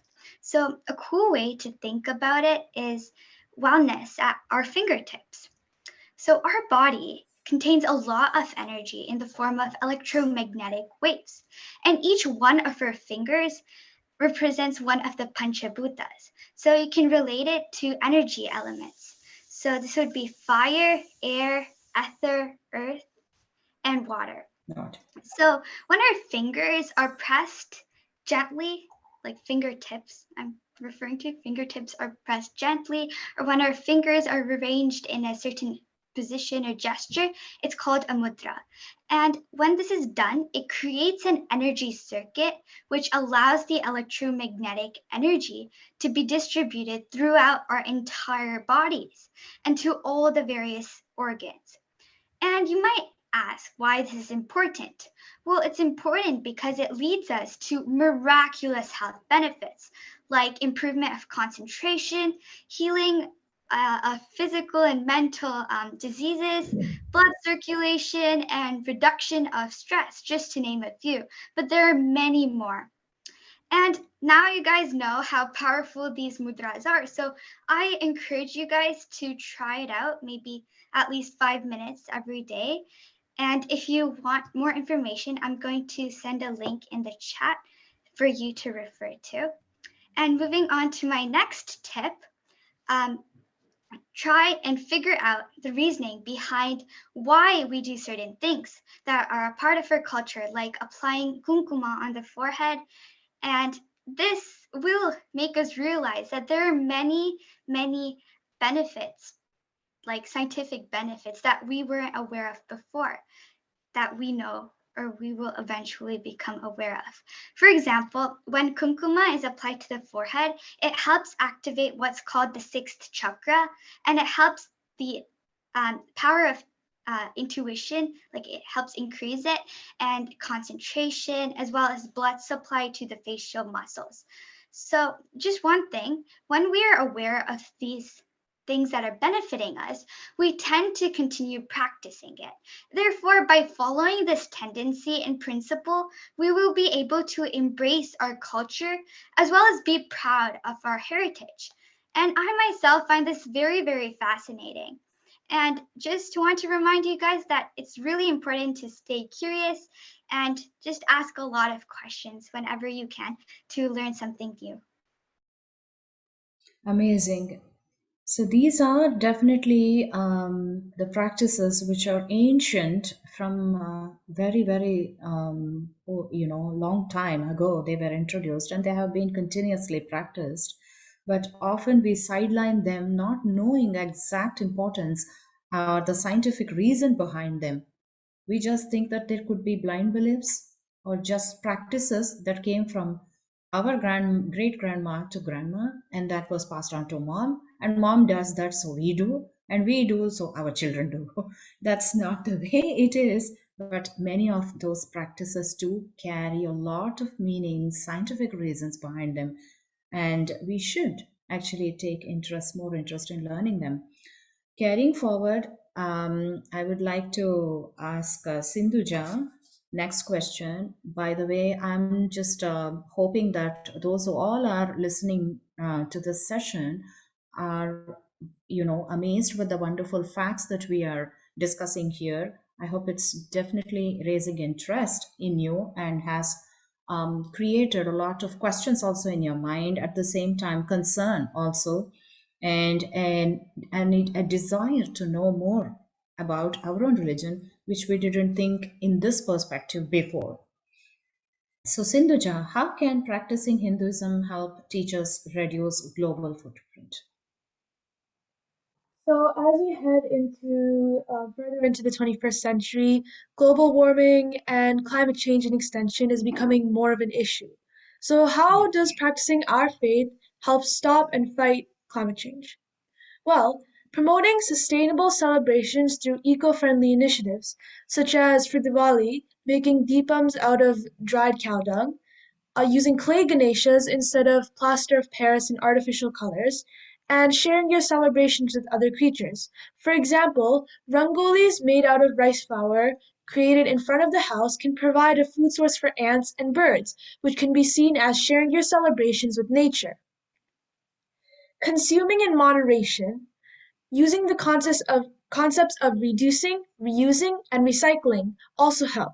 For example, we often use banana leaves for many reasons and ways. For example, food items, decor, animal food, and Ayurvedic healing, since they contain antioxidants. It is considered Hindu Dharma to preserve Earth's natural sanctity, since many traditional gods, deities, and figures are associated with nature, such as Ganga Devi, who symbolizes the Ganges River. I found a really interesting link that explains the perspectives of Hinduism linked to Dharma, which links to fighting climate change, which I will be posting in the comments. Okay, thank you, Sindhuja. And those links that Shreya just said a while ago and Sindhuja, both, that could be certainly used and they could be helpful. So do post the links that you said and do share your links. All right. And Kavya, would you like to add your input on the same question about Yes. global Sure. footprint? Yes, please. Sindhuja just explained about some ways we can preserve our earth and reduce our global footprint. I would like to remind some morals that we follow that help us go forward in preserving our earth. Most Hindus understand that environment to mean the natural world. Everything around us is part of the earth and nature. Key teachings for Hindus include principle of non-violence, whether it's against animals or trees or plants around this world. We consider cutting trees violent or killing animals also violent. So we also believe that in not throwing food, as it is a blessing and a gift from God, this moral or belief really helps us reduce carbon footprint. Most Hindus believe that all things are sacred. All living things are also sacred because they are a part of God, and as is the natural world, and this could also help us preserve our global footprint. We also believe in Sanatana Dharma that nature cannot be destroyed without humans also being destroyed.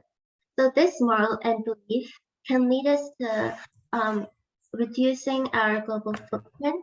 We Hindus also believe that humans are a part of nature and linked to everything else, even nature. Thank you, Kavya. By the way, I just noted down that my video camera is not being, it is not enabling me to switch on. I don't know for what reason. It says to set another camera in another settings, which I wouldn't do that interrupting the flow. So, okay, so something happened. Let me see. But it is, sorry, Panaga, it is showing that it fails to start the video camera for some reason.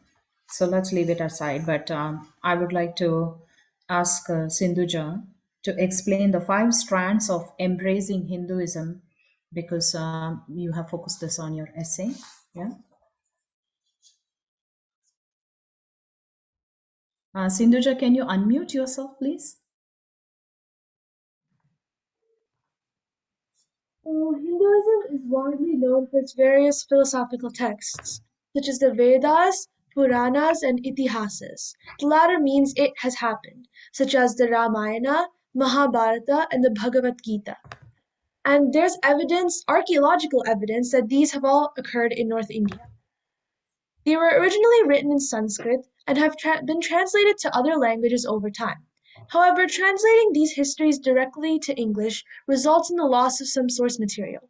For this reason, learning your traditional language can also help understand these. So this lexicon of literature addresses questions of morality and deeper spiritual understanding. Understanding portions of the Ramayana discusses moral values and responsibilities of man and woman. Bhagavad Gita can help adapt the concepts to real-life scenarios, such as personality development. Speaking and reading in a different language has been proven to increase mental acuity and decision-making skills that are located in the frontal cortex of the brain. Universities and colleges often look favorably on students that are multilingual. So by embracing your Hinduism, then that actually helps you interact with people in the real life as well. And for those of you that are planning on looking at university applications, that was definitely something you might want to mention on your resume. All right. Thank you, Sindhuja. And we are wrapping up this panel discussion. So much to share, so much to learn and know. And I thank each of you, all the wonderful 6 panelists that participated today in this beautiful discussion. And you gave us a lot of insight, what you thought and what you wrote and what you wanted to share with the audience. And among the audience, I just noticed that Shreyas Hegde has given his thoughts, which I would like to share quickly.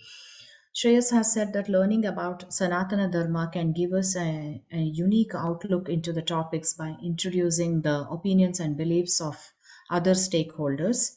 So it can make us more analytical and open minded. And then he has said also, to build upon Shriya's point, German priest known as Ferdinand Kittel produced a Kannada English dictionary in 1894. So these are all excellent information. And Shriya has shared her link, as she said, about the ancient practices as well, and Sindhuja too, perspectives on how Hindu Dharma is linked to fighting the climate change. Okay. And then, yeah, Pramit, did you have to say something about Sanatana Dharma that meant to you? I think you shared this question, but you have just mentioned. So in case you have something else to say that you have shared, definitely go ahead and then we can wrap up. Okay, so our Sanatana Dharma is our identity and it's something we should be proud to have. Our Sanatana Dharma can be represented in certain ways that make it unique and differentiate it from other cultures and identities. For example, our Sanatana Dharma can be represented to a special form of dancing called Bharatanatyam, as you probably know, through the festivals we have, such as Diwali and Holi, the gods we worship, and the relationships we have with other people. If we didn't have our Sanatana Dharma, then the friends we have made, and the events we attend, like this one right now, wouldn't be possible. Okay, thank you, Promit. So that brings us to the end of panel discussion. I would like to give a big hand to all the panelists for sharing their wonderful thoughts and input today. So as I said, please, all the listeners, I hope you have got to carry something home now to think and to practice. Should you have any questions, please type here or ask later also through email. We will be connecting to you back by getting the suitable relevant answers from the panelists. Okay, so thank you one and all. Over to Panaga for the next session. Thank you very much, Nanda, for being the moderator for our session here today for the panel discussion. And wonderful panelists, thank you very much. And a lot of information that was shared and very informative. Just a note for everybody, we will eventually collect all the information that was shared in the panel into a document, and it would be shared at a later date, and the link and everything will be provided on your WhatsApp. Thanks for all the information, and we will have a quick 5-minute break. We'll all be back in next 5 minutes. Okay, thanks. Thanks. Panaga, you can unpin all of us. Let's try.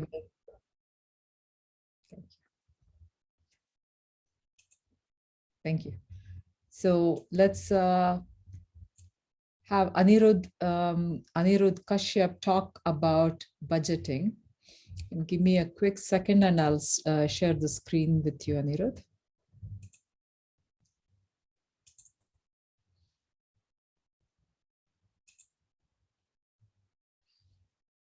Okay, Anirudh Kashyap.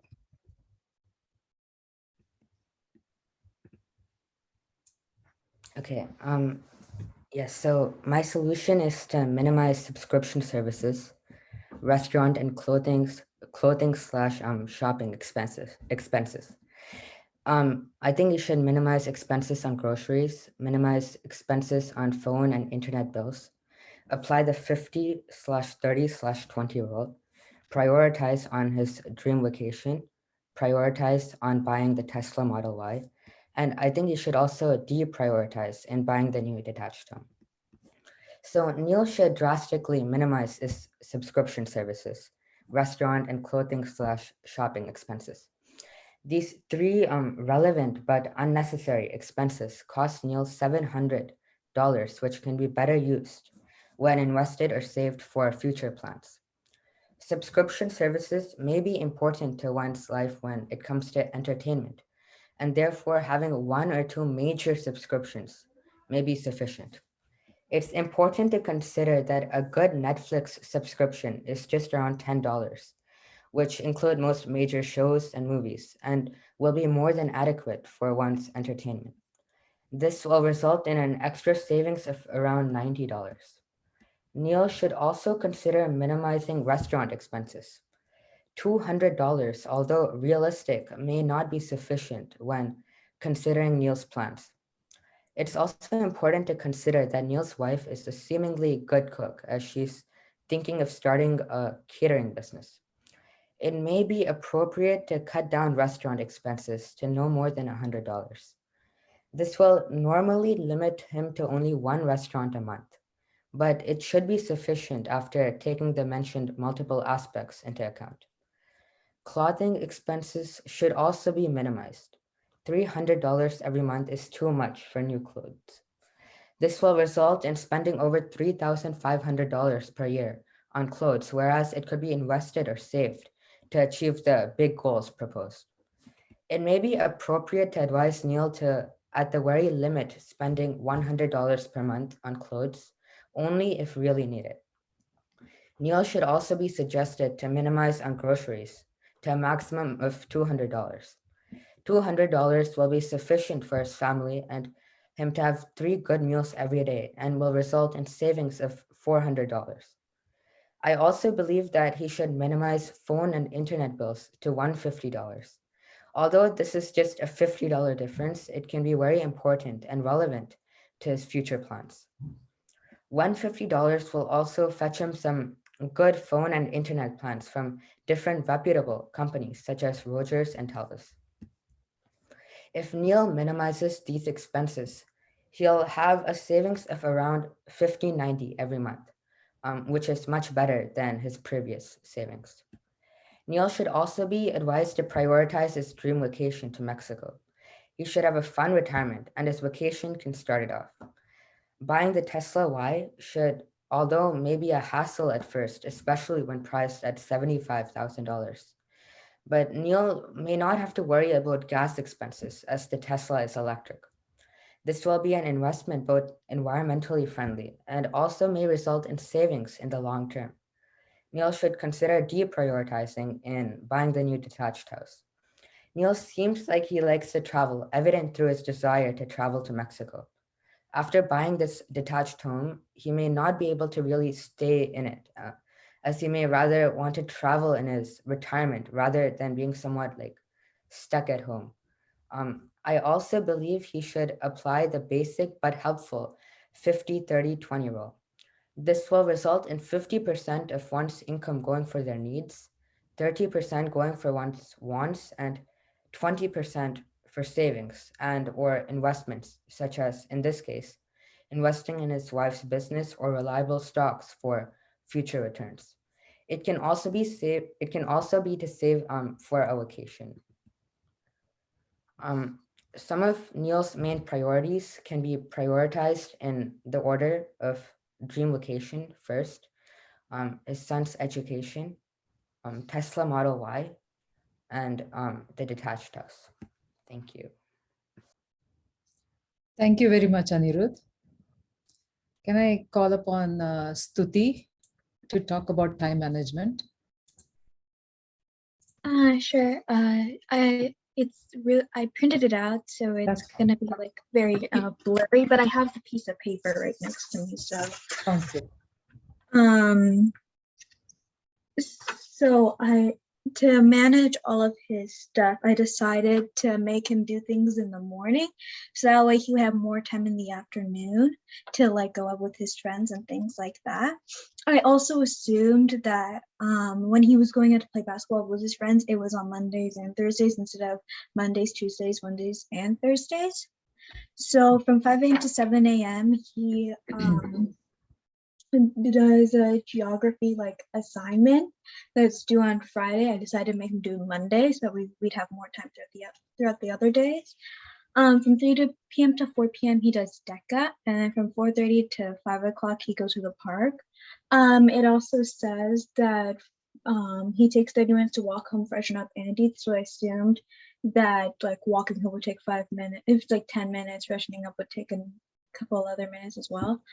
Then he from 5:30 to 7:30 he does his math assignment, and then from 7:30 to 9 o'clock he does a 1 hour French assignment, and then from 9 o'clock to 10:30 is an hour of 30 minutes of geography. So that way on Tuesday from 6 to 6:30 he could study for the rest of his geography test.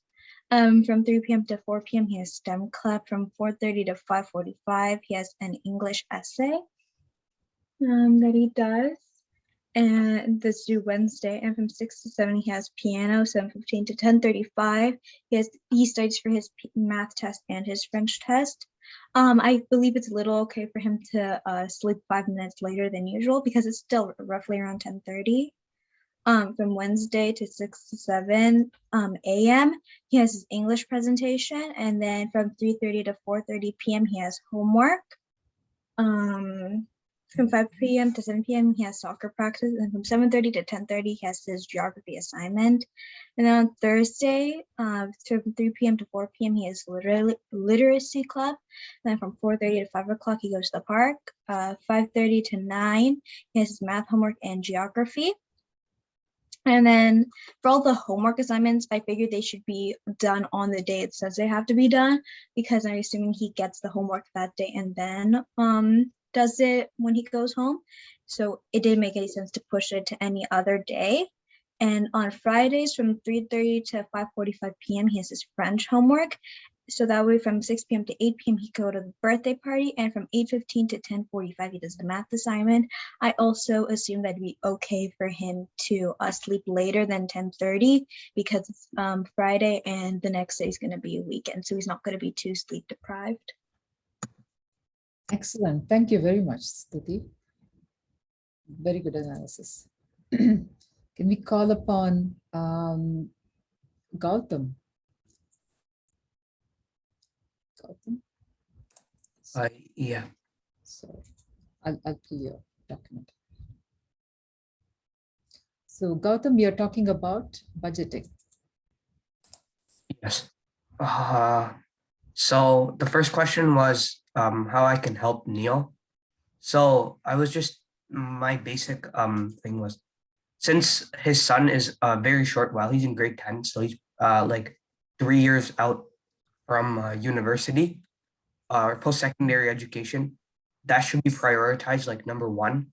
So saving his son's money in a savings account, like an RESP, would be good because that incurs like interest, and then the government also provides like money. So the initial amount of money that Neil puts in it will start to appreciate and grow. And so by the time that he has to take it out for tuition, it'll be a larger amount.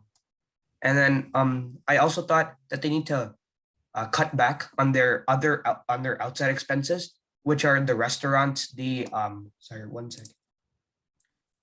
It was the restaurants, the clothing, and the shopping, because that totaled to $600, which was a drastic amount for 1 month.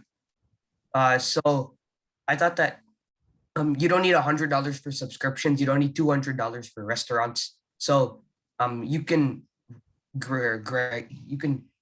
decrease that by a lot of money.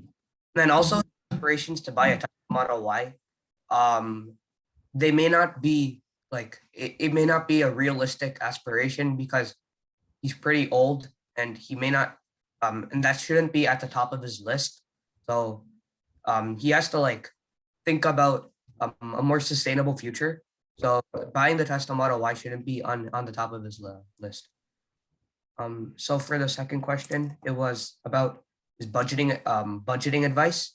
So again, Neil spends a lot of money on the other expenses, $600 to be exact.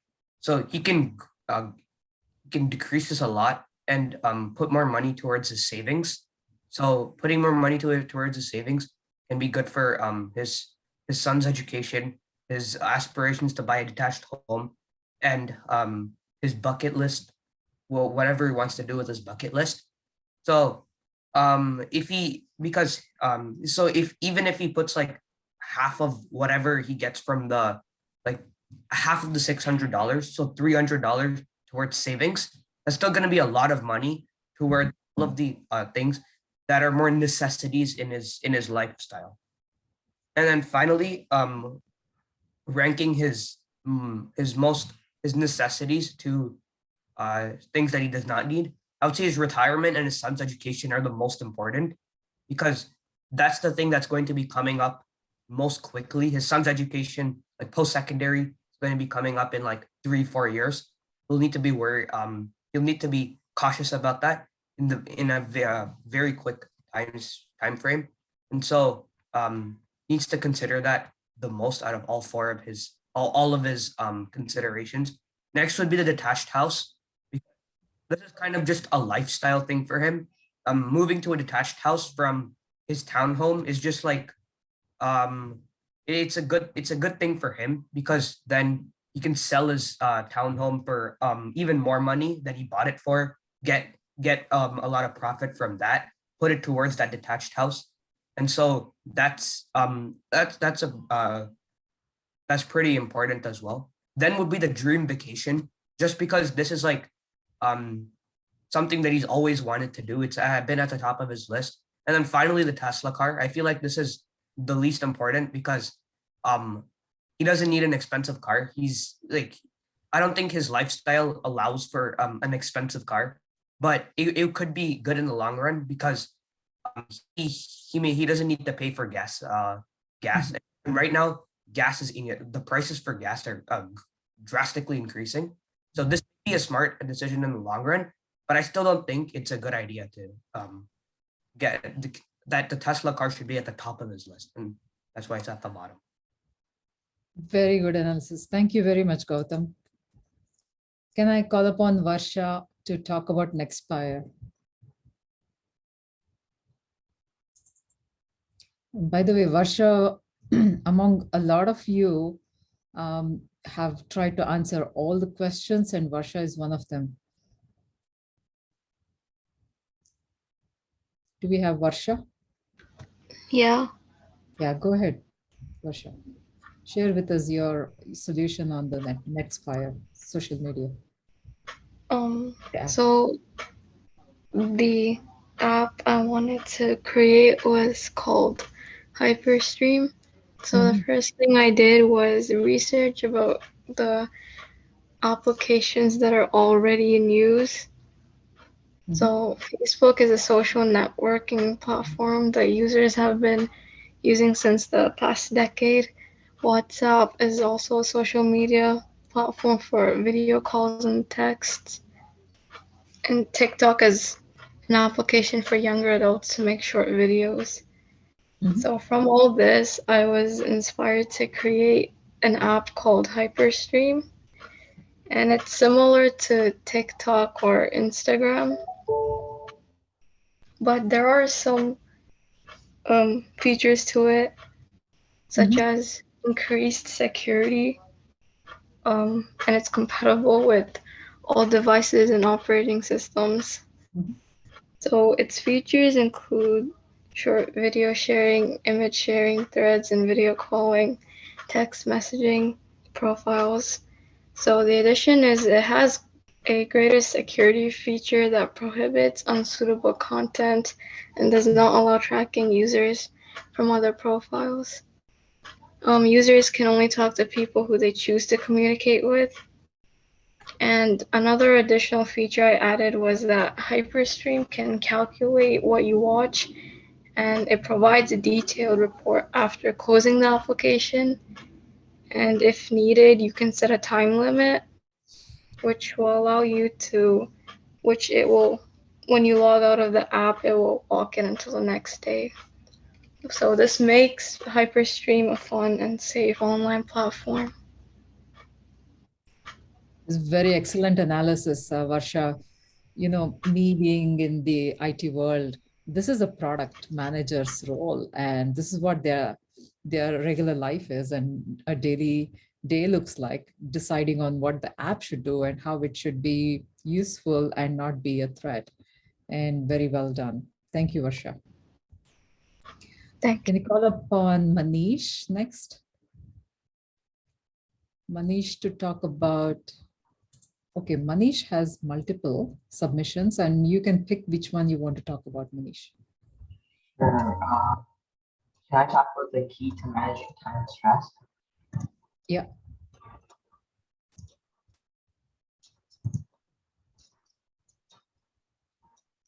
Okay. For that, I created a table on Excel, timetable on Excel.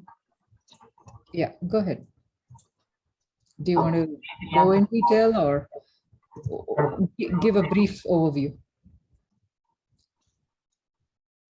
3 p.m. to 4 p.m. where he has, on Monday he has DECA, on Tuesday exam, on Wednesday he has nothing. So that's kind of like his free time. On Thursday he has a literacy club. And on Friday, I divided it to half and I'll explain it. And on from 4 p.m. to 4:30 p.m. on Monday, he has French for at least 1 hour because at the top, in the top, they told us to organize it, organize the French anyway. And they didn't mention to organize it like some particular spot. So I spread out each subject like in different times. So because of his 30-minute playtime from 5 p.m. to 5:30, he can play outside with his friends, and from 5:30, once he gets back, he can do his French for another half an hour. And then after that, for 2 hours, from 6 p.m. to 8 p.m., he has to do his geography. And then from 8 p.m. to 8:30, he has like a 30-minute break because everyone needs like a small break at least. Because Kush has like a big timetable, so he needs a break. And then from 8:30 p.m. to 10:30 until he sleeps, he has to do his math. And then let's move on to Tuesday. On Tuesday, from 3 p.m. to 4 p.m., he has STEM. And then from 4 p.m. to 5 p.m. for 1 hour, he has French. And then from 5 p.m. to 5:30, like on Monday, he has 30 minutes of free time to play with his friends. And then today is kind of different. From 5:30 to 6 p.m. he has a break. And then from 6 p.m. to 7 p.m., 1 hour, he has his piano class. And then from 7 p.m. to 8 p.m., once he gets back, he also has another small break. Then after that, he jumps into the French. And then after that, he has math without taking any breaks and then he sleeps. And then on Wednesday, he kind of has a free time after school. So, and then from 3 p.m. to 5 p.m., he has complete free time because he has nothing to do then. And then from 5 p.m. to 7 p.m., he has soccer. Once he gets back, he has to do 1.5 hours English. And from 8 p.m. to 8:30, he has to do 8 p.m. to 9, sorry, he has to do English. And from 9 p.m. to 10, he has to do 1 hour of math. And then from 10 p.m. to 10:30, English. I feel like I divided them up so he doesn't get completely bored on one subject. And then on Thursday, he has the literacy club from 3 p.m. to 4 p.m. And then he has his break. And then from 5 p.m. to 5:30 p.m. he has his playing time with his friends. And then after that, from 6 p.m. to 8 p.m. he has geography. And then he has a small break again. On Thursday he has lots of breaks. And from 8:30 to 10, he has to do his math. And then from 10 to 10:30, he can just have dinner and sleep. And finally on Friday, and right after he comes back from school, he has to do half hour of math. And then he has a small break. Then he has to do like a big sitting from 5 p.m. to 6 p.m. And then on Friday, he has a friend's birthday party too, which is from 6 to 8. And then after he comes back, he has to take a small break to freshen up. And then he has to just jump right into his French. Then he has to do dinner and sleep. Thank you very much. And I like the way you have put this timetable together, and it looks really neat. Thank you. Can we have Aditya Pai talk about budgeting?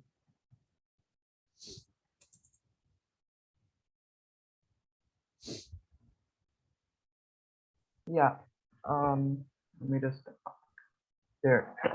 So should I share screen or? Yeah, you can talk about it. No worries. Can I share my screen, or are you going to? I was trying to share, but I think this is Ananya's. I'm sorry. Yes. I'm so sorry. I have It's you. okay. Yeah, here it is. Go ahead. Okay, so essentially, for Neil, the first thing that I did was I took his after-tax income, so $80,000, and I subtracted all of his expenses. So that's the $4,500 a month times 12, and then I got $26,000 left over after all of his expenses are minus, and then $750, which is their savings, which they have for their son's education and retirement, times 12 is $9,000. So 26,000 minus 9,000 minus 5,000, because this 5,000 is talking about the trip to Mexico that they have planned, which is, quote, at the top of their list. So I'm assuming this is very high priority. So at the end of the year, they have $12,000 left over for his dream car and their home that they're planning to upgrade. So that's $12,000 left over after all of their expenses have been minus from their yearly income. So Neil can minimize a lot of his expenses. For example, in the section which says other expenses, he can minus a lot of stuff. He can also ask for a promotion because he's an aerospace engineer, and in Canada, his salary is actually $4,000 under the average salary, but this isn't accounting for tax. So given the 26% tax that around his area, what do you call it? His salary, 26% tax, his pre-tax income is $108,000. So if he works overtime, he could push for promotion, and he can slowly increase his salary to top of the line $120,000. So there's some extra income. And counting, if you count for the aftermarket inflation of his home, or over the time inflation of his $400,000 home, Neil could potentially sell his house and receive around $700,000, which is accounting for his lawyer fees and land transfer costs. His monthly amount of money left over is $1,416. Given his $3,400 mortgage at a 2% variable rate for this $1.5 million home that he wants to buy, Neil technically would be unable to pay for the house with his current income and lifestyle. So how can we fix that? Utilizing the information about his ability to get a raise, we could also use budgeting to lower costs. Neil's family could cut the consumption, lowering their groceries to $500. For example, buying normal food instead of organic, not buying unnecessarily, and use other transportation methods to different places that they need to go. Maybe make their son walk to school in order to cut down on gas expenses. One of the top things that could go is restaurants and clothes shops, as spending $300 on clothes a month is very excessive. When saving for something, the urban indulgences and restaurants are typically top of the list for things you sacrifice, as they're not necessary or convenient for your lifestyle. Due to the son's classes being put in a monthly category, I'm assuming that they are vital and they can't be cut. So if Neil wishes to save even more, he can cut or maybe replace his subscription services and use less internet and phone. And one of the last things he can do, but which will give him an additional source of income, is put his basement for rent and possibly get a loan and invest in his wife's business, as that will open up an entire new stream of revenue. So for priorities, number one is cut out unnecessary expenses and fees, as this is one of the easiest things to do and can be done immediately with no preparation. Two can be attempt to get a raise in his salary, because as said again, $108,000 is around mid of the average salary. So he's actually deadbeat center mid of his salary. Three, he can put his basement for rent. That would open up a lot of opportunities for extra money. Four, he can shop for things in lesser quantity or buy normal products instead of premium or organic products. Five, he can take a loan and kickstart his wife's business. This will take a lot of planning and a lot of preparation, but this is also a very good idea, and it can potentially add another revenue stream into their yearly income. And six, he can push his vacation further and save up and car until a certain quota of saved money has been met.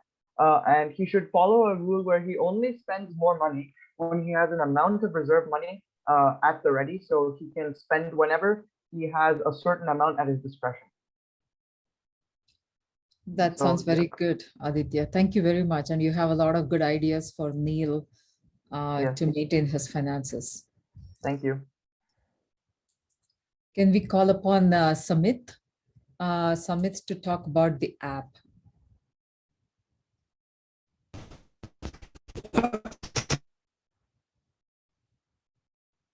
Go ahead, Samit.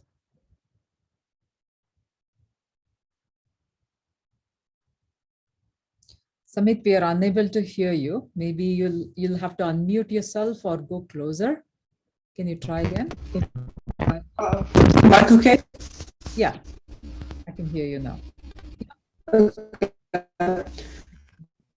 We first have to start apps for that's where I would be competing with. For next prize app to stand out of the crowd, it required to have a unique feature to stand out of the rest. I looked at what other sites have, but all of them have a messenger system, so much better than others. For example, Facebook Messenger is only a VIP app messaging system app. That means it only uses Wi-Fi for texting and calling. However, WhatsApp has capabilities to use SMS to let you call others without Wi-Fi. And it's the biggest social media platform to use SMS messaging. But that's only all it has.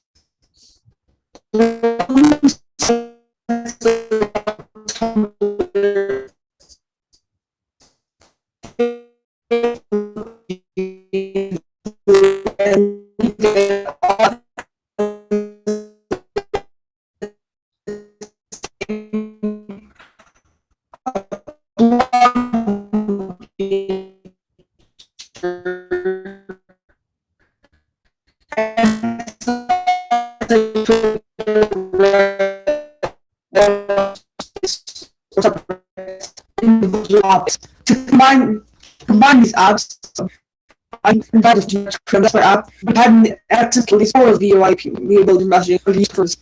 I also you call it blogging profile, you can use images and audios too. Combinations with all different communities and fan base members interact. New communities can also be created within the app. Like Facebook in its early days, I can also implement playable games in the app, competitive and sandbox based, so people can never get bored. The app can also be ported to browser and desktop, letting users use the app more in more places, as well as more often.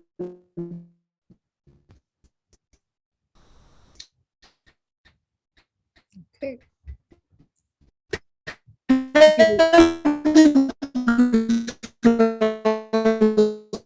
I think this is good.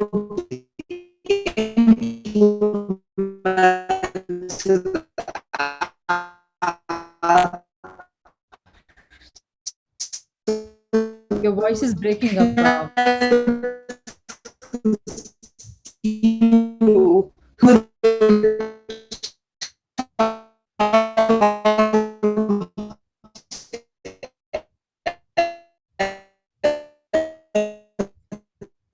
Amit, I may have to ask you to stop.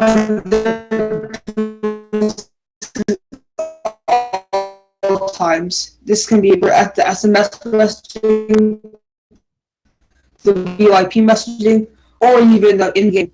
Please scroll down, please. Yep. Yeah, you don't have to read the whole thing, but give us the high level here from this page. And you have done a lot of work.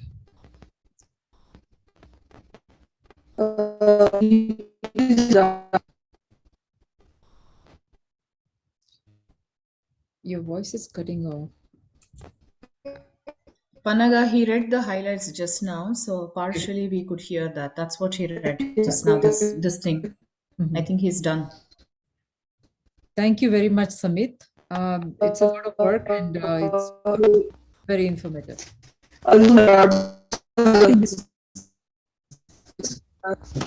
Thank you very much.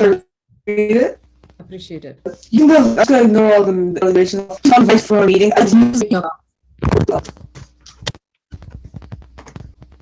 Thank you, Samit. Or something else.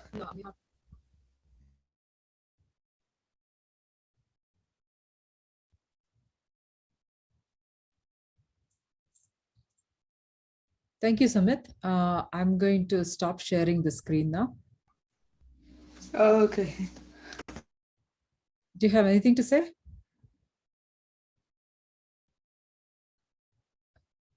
Okay.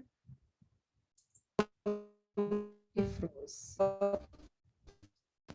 That's it.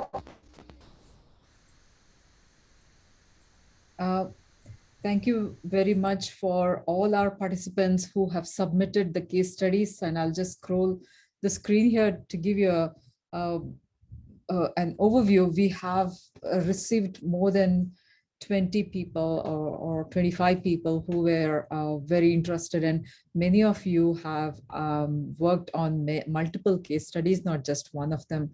And the ideas and thoughts that you shared with us in the last 2 days, yesterday and today, is amazing to see so much information and ideas coming from each one of you. And thank you for that.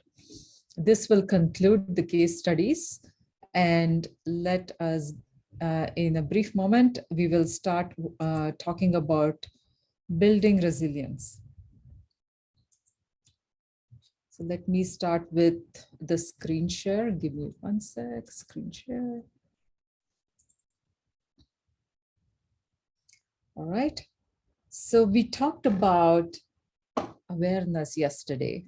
We talked about focusing. We talked about listening skills. We talked about what to do if we are in a certain situation, in a not so happy environment or an instance, or something happens, and how do we react to it? One is to react, is to respond and not to react. Respond with a very good thoughts, and do some analysis before you talk, and not have a blast of emotion come out when you have and when you have a wrong impression or a situation that you've had faced. So how do we build a resilience? So let's talk about resilience. So what do we want to do when we are in this situation? How do we react is one thing, but how do we build that energy, that muscle, to overcome these situations that we may be bombarded on a daily basis, weekly basis, or unexpectedly we have to encounter something? How do we be strong and be more capable of handling the situation in a more constructive way, and not have everyday issues bother us on a regular basis? It will happen, the issues will happen, but building that muscle to not have them bother us or impact us in a negative way, that is what is resilience. And let's talk about resilience here then. Next slide. So resilience is the capacity to recover from difficult situations that we encounter.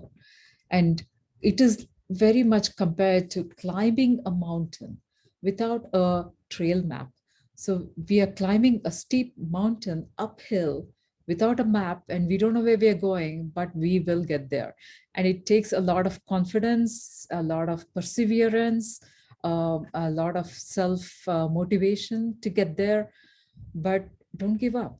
When you keep going forward, and then after you reach the summit, you look back and see, and you have accomplished so much. You have come such a long way uphill, and that will be a very rewarding experience.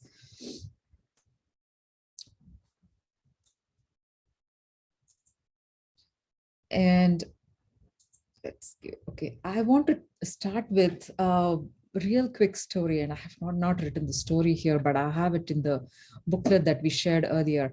This is a story of resilience of Steve Jobs.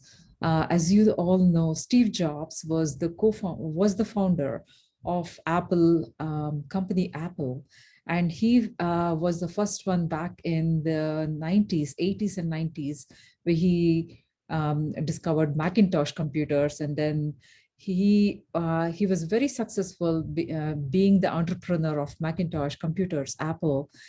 But he was actually fired, even though he was the CEO. He was fired by his company, and he was no longer employed by Apple.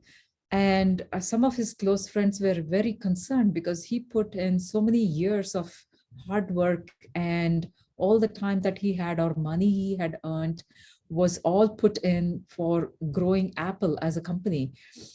But he was fired from there, and they were worried that he will, lose his mind or be upset or do some harm for himself. But actually, what did he do? He took a trip to Europe. He lived in a very meager lifestyle. He went to Italy, he went to Paris and multiple places in Italy. He went to kind of a remote place in Italy, took a bike, he took his camping gear, he slept under the stars, and he spent a lot of time alone thinking of what next he can do and how he can overcome what he has just now encountered, which is have no job, he has no money, no salary anymore, and he don't know what to do, and he is kind of lost, and everything that he loved and did up until that day is no more for him anymore, which is a very drastic situation to be in. Then he spent traveling more. He did notes of everything, that all the ideas that came to him as he was thinking through sleeping alone under the stars, or biking through the trails of Italy. He went to different countries, Russia, China, Japan. I don't know what all places he went. But then finally, when he came back, he had a big idea.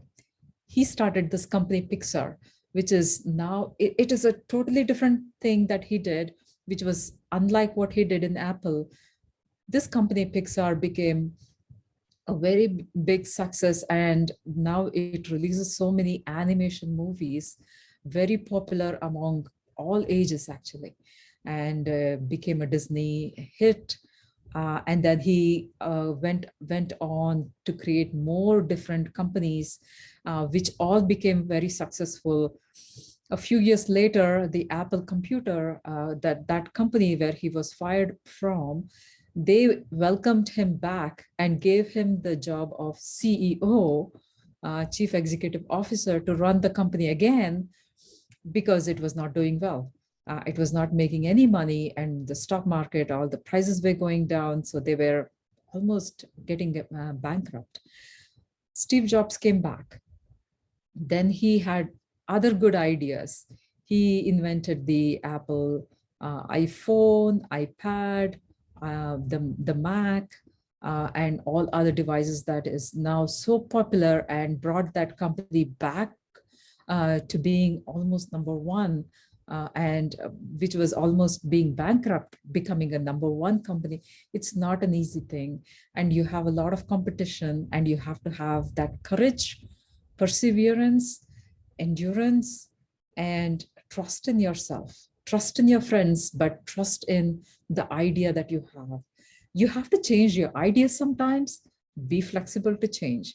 But at the same time, end of the day, it is going to be very successful and you're going to get something really good out of it, something positive for not just yourself, but the whole organization or your group or your team, whatever that you're working along with.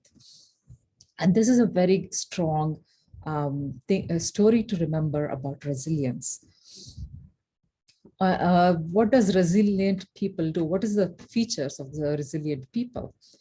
Recognize and move from feelings to facts. We talked about this yesterday. If we start about how do I feel, why did he tell me or she tell me about this and it made me feel sad? If you ponder on the feelings, it brings you down and down and down.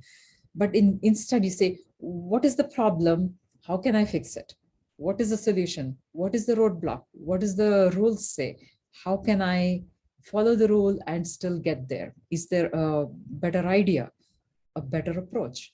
So looking at the facts will be a good solution to just not worry about the feelings and move forward. Be realistic and accept that something is not going wrong as not going wrong. If we keep pretending that when things are not going wrong, going right, we pretend that it's still going right, then we are just not being honest to ourselves. Deep belief that life has a meaning. Sometimes we give up and we just end up in the wrong route, or we make the wrong decisions or wrong choices. Take a moment and say, there is a bigger meaning to life. I'm here and I'm faced by this problem for a reason. And the whole universe is working towards trying to help me. And there are some clues, some information there that I only have to look for it. It is there, some help is out there. If I look in the right direction, I'm going to get help and I'm going to get through it.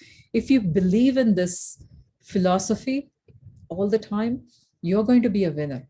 No matter what that direction is, it's going to be a right direction and you're going to be making the right choice. And willingness to improvise. Sometimes we'll have some ideas. Don't stop ideating. Try to make it a better idea, or improvise on the idea. And you'll be so thrilled that, these ideas can snowball into something really huge and very amazing. So how do we build the resilience? We don't know. We talk about this so much. You have to talk to yourself, talk about self-affirmations, positive affirmations to tell yourself, yes, I can do it.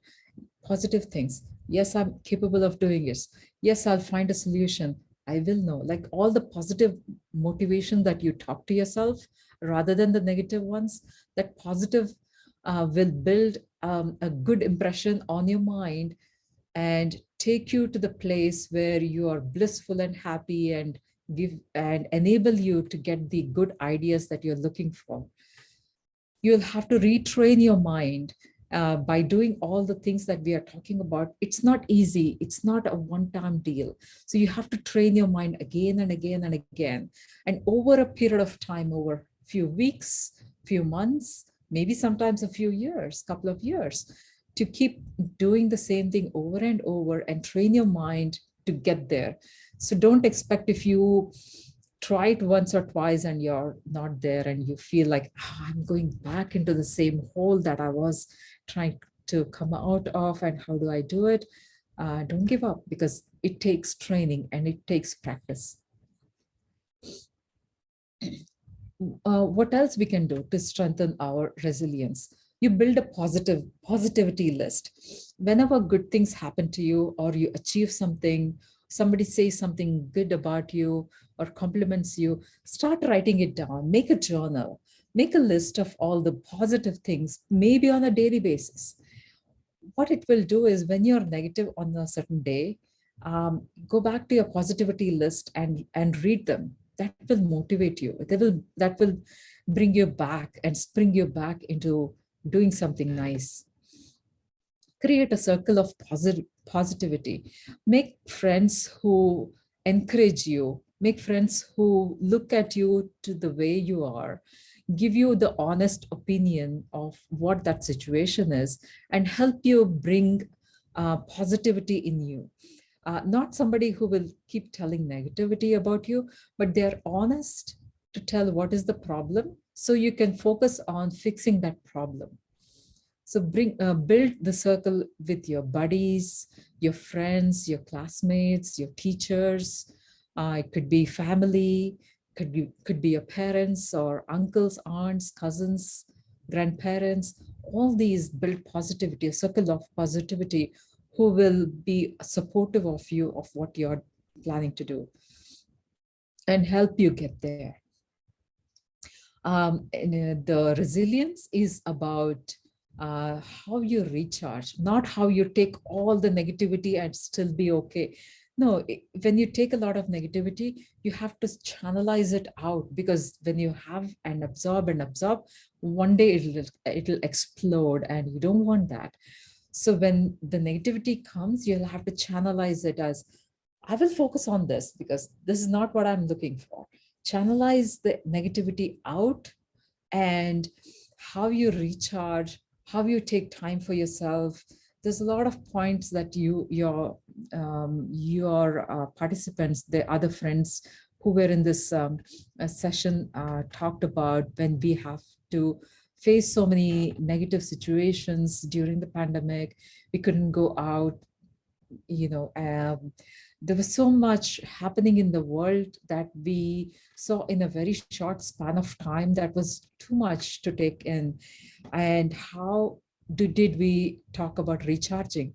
We talked about meditation. We talked about taking a break, going out for a walk, connecting with nature, healthy food habits, exercise habits. All these are the ways that you can recharge and come back and be a better self, a better version of yourself. And when the next time something negative happens, or some situation happens when you're not ready for, you've already built that endurance. You have built that strength, that muscle to build resilience, and you won't be wavered by small things that can happen on a daily basis. So that's very important for us to build resilience. And thank you very much for listening. And if you have any questions, I welcome any questions. You can unmute yourself and talk, and I can stop sharing now. You can unmute yourself now, or you can type in the message if you want on the chat.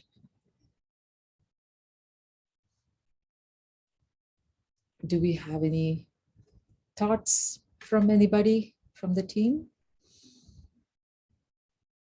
Okay, going once. Okay, can I call upon Parameshwar Bhatt, Paramankal, to join us, to give us closing comments?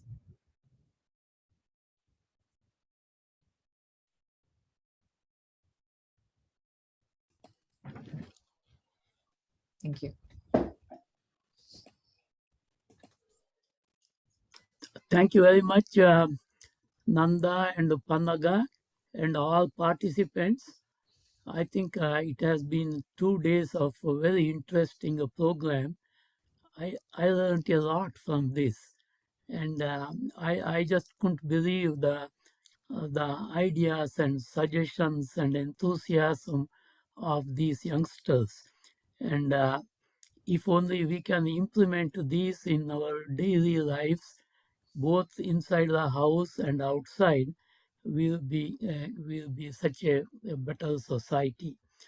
And only one thing I can tell you, particularly from the panel session, you guys, we have to learn a lot from you, really.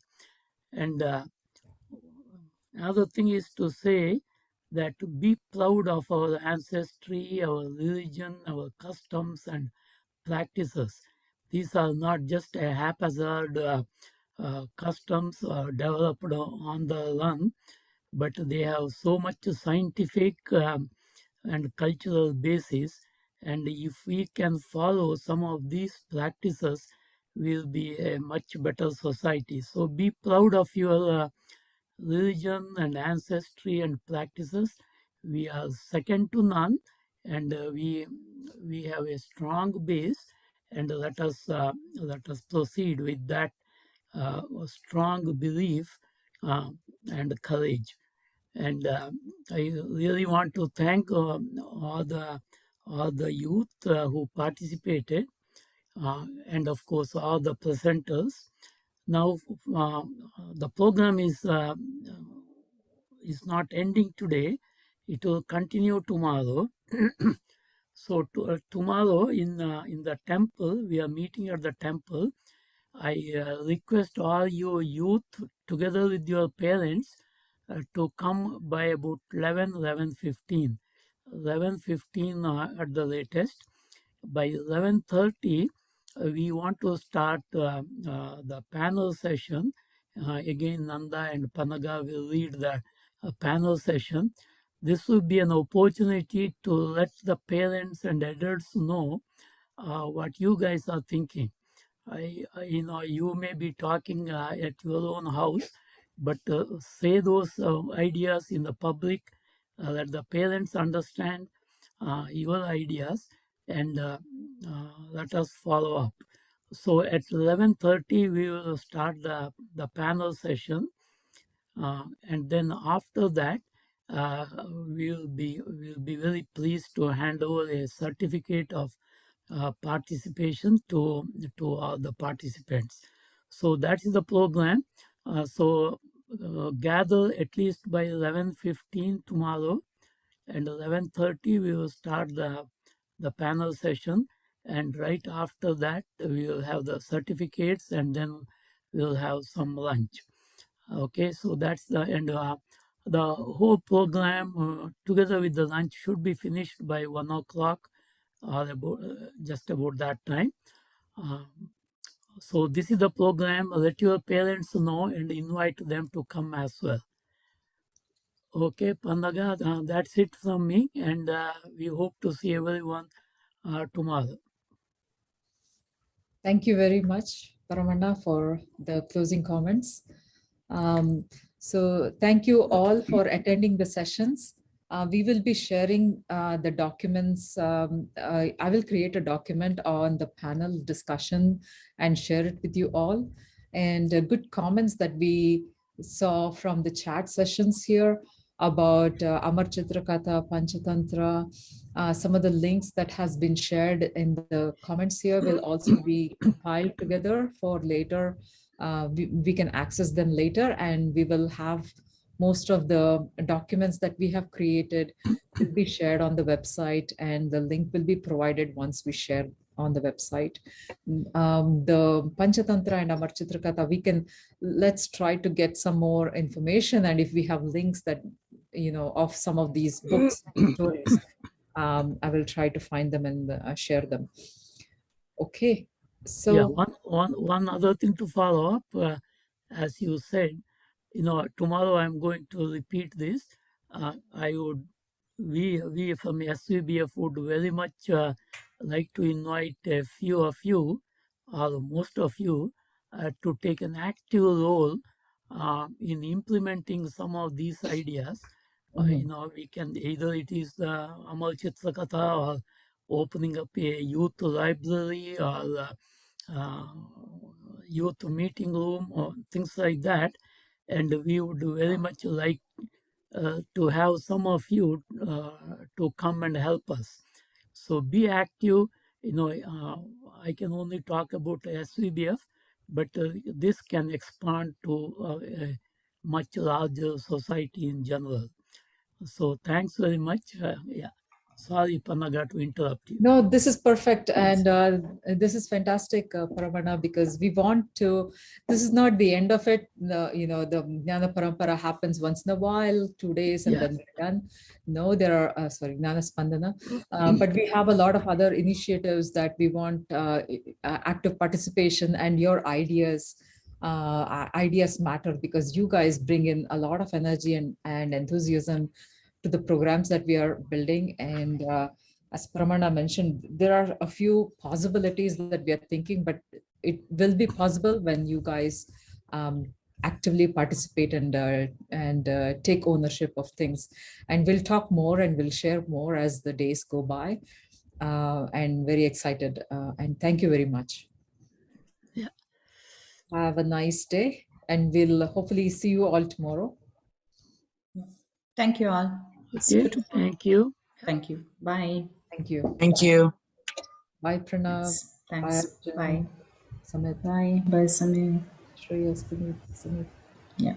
Bye, everyone. Take care.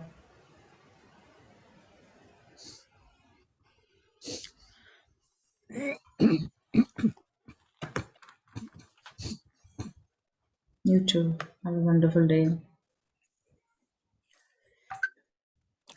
Pannaga, will you send a reminder to everyone to come tomorrow by 11:15? Okay. Yeah. Yes, yes. And Bye, Mahantesh. Mention their parents are most welcome. Yeah, okay. And we will say masks mandatory, right? Yeah. Bye, Shreyas, Samit. Yeah, mask Ananya. is required. You can even say parents and other siblings. We don't mind if the older or younger ones come. Yeah. Bye, Yeah, Shreyas. Nanda, tomorrow we are doing it inside the temple. For the panel session, approximately how much time should we allocate?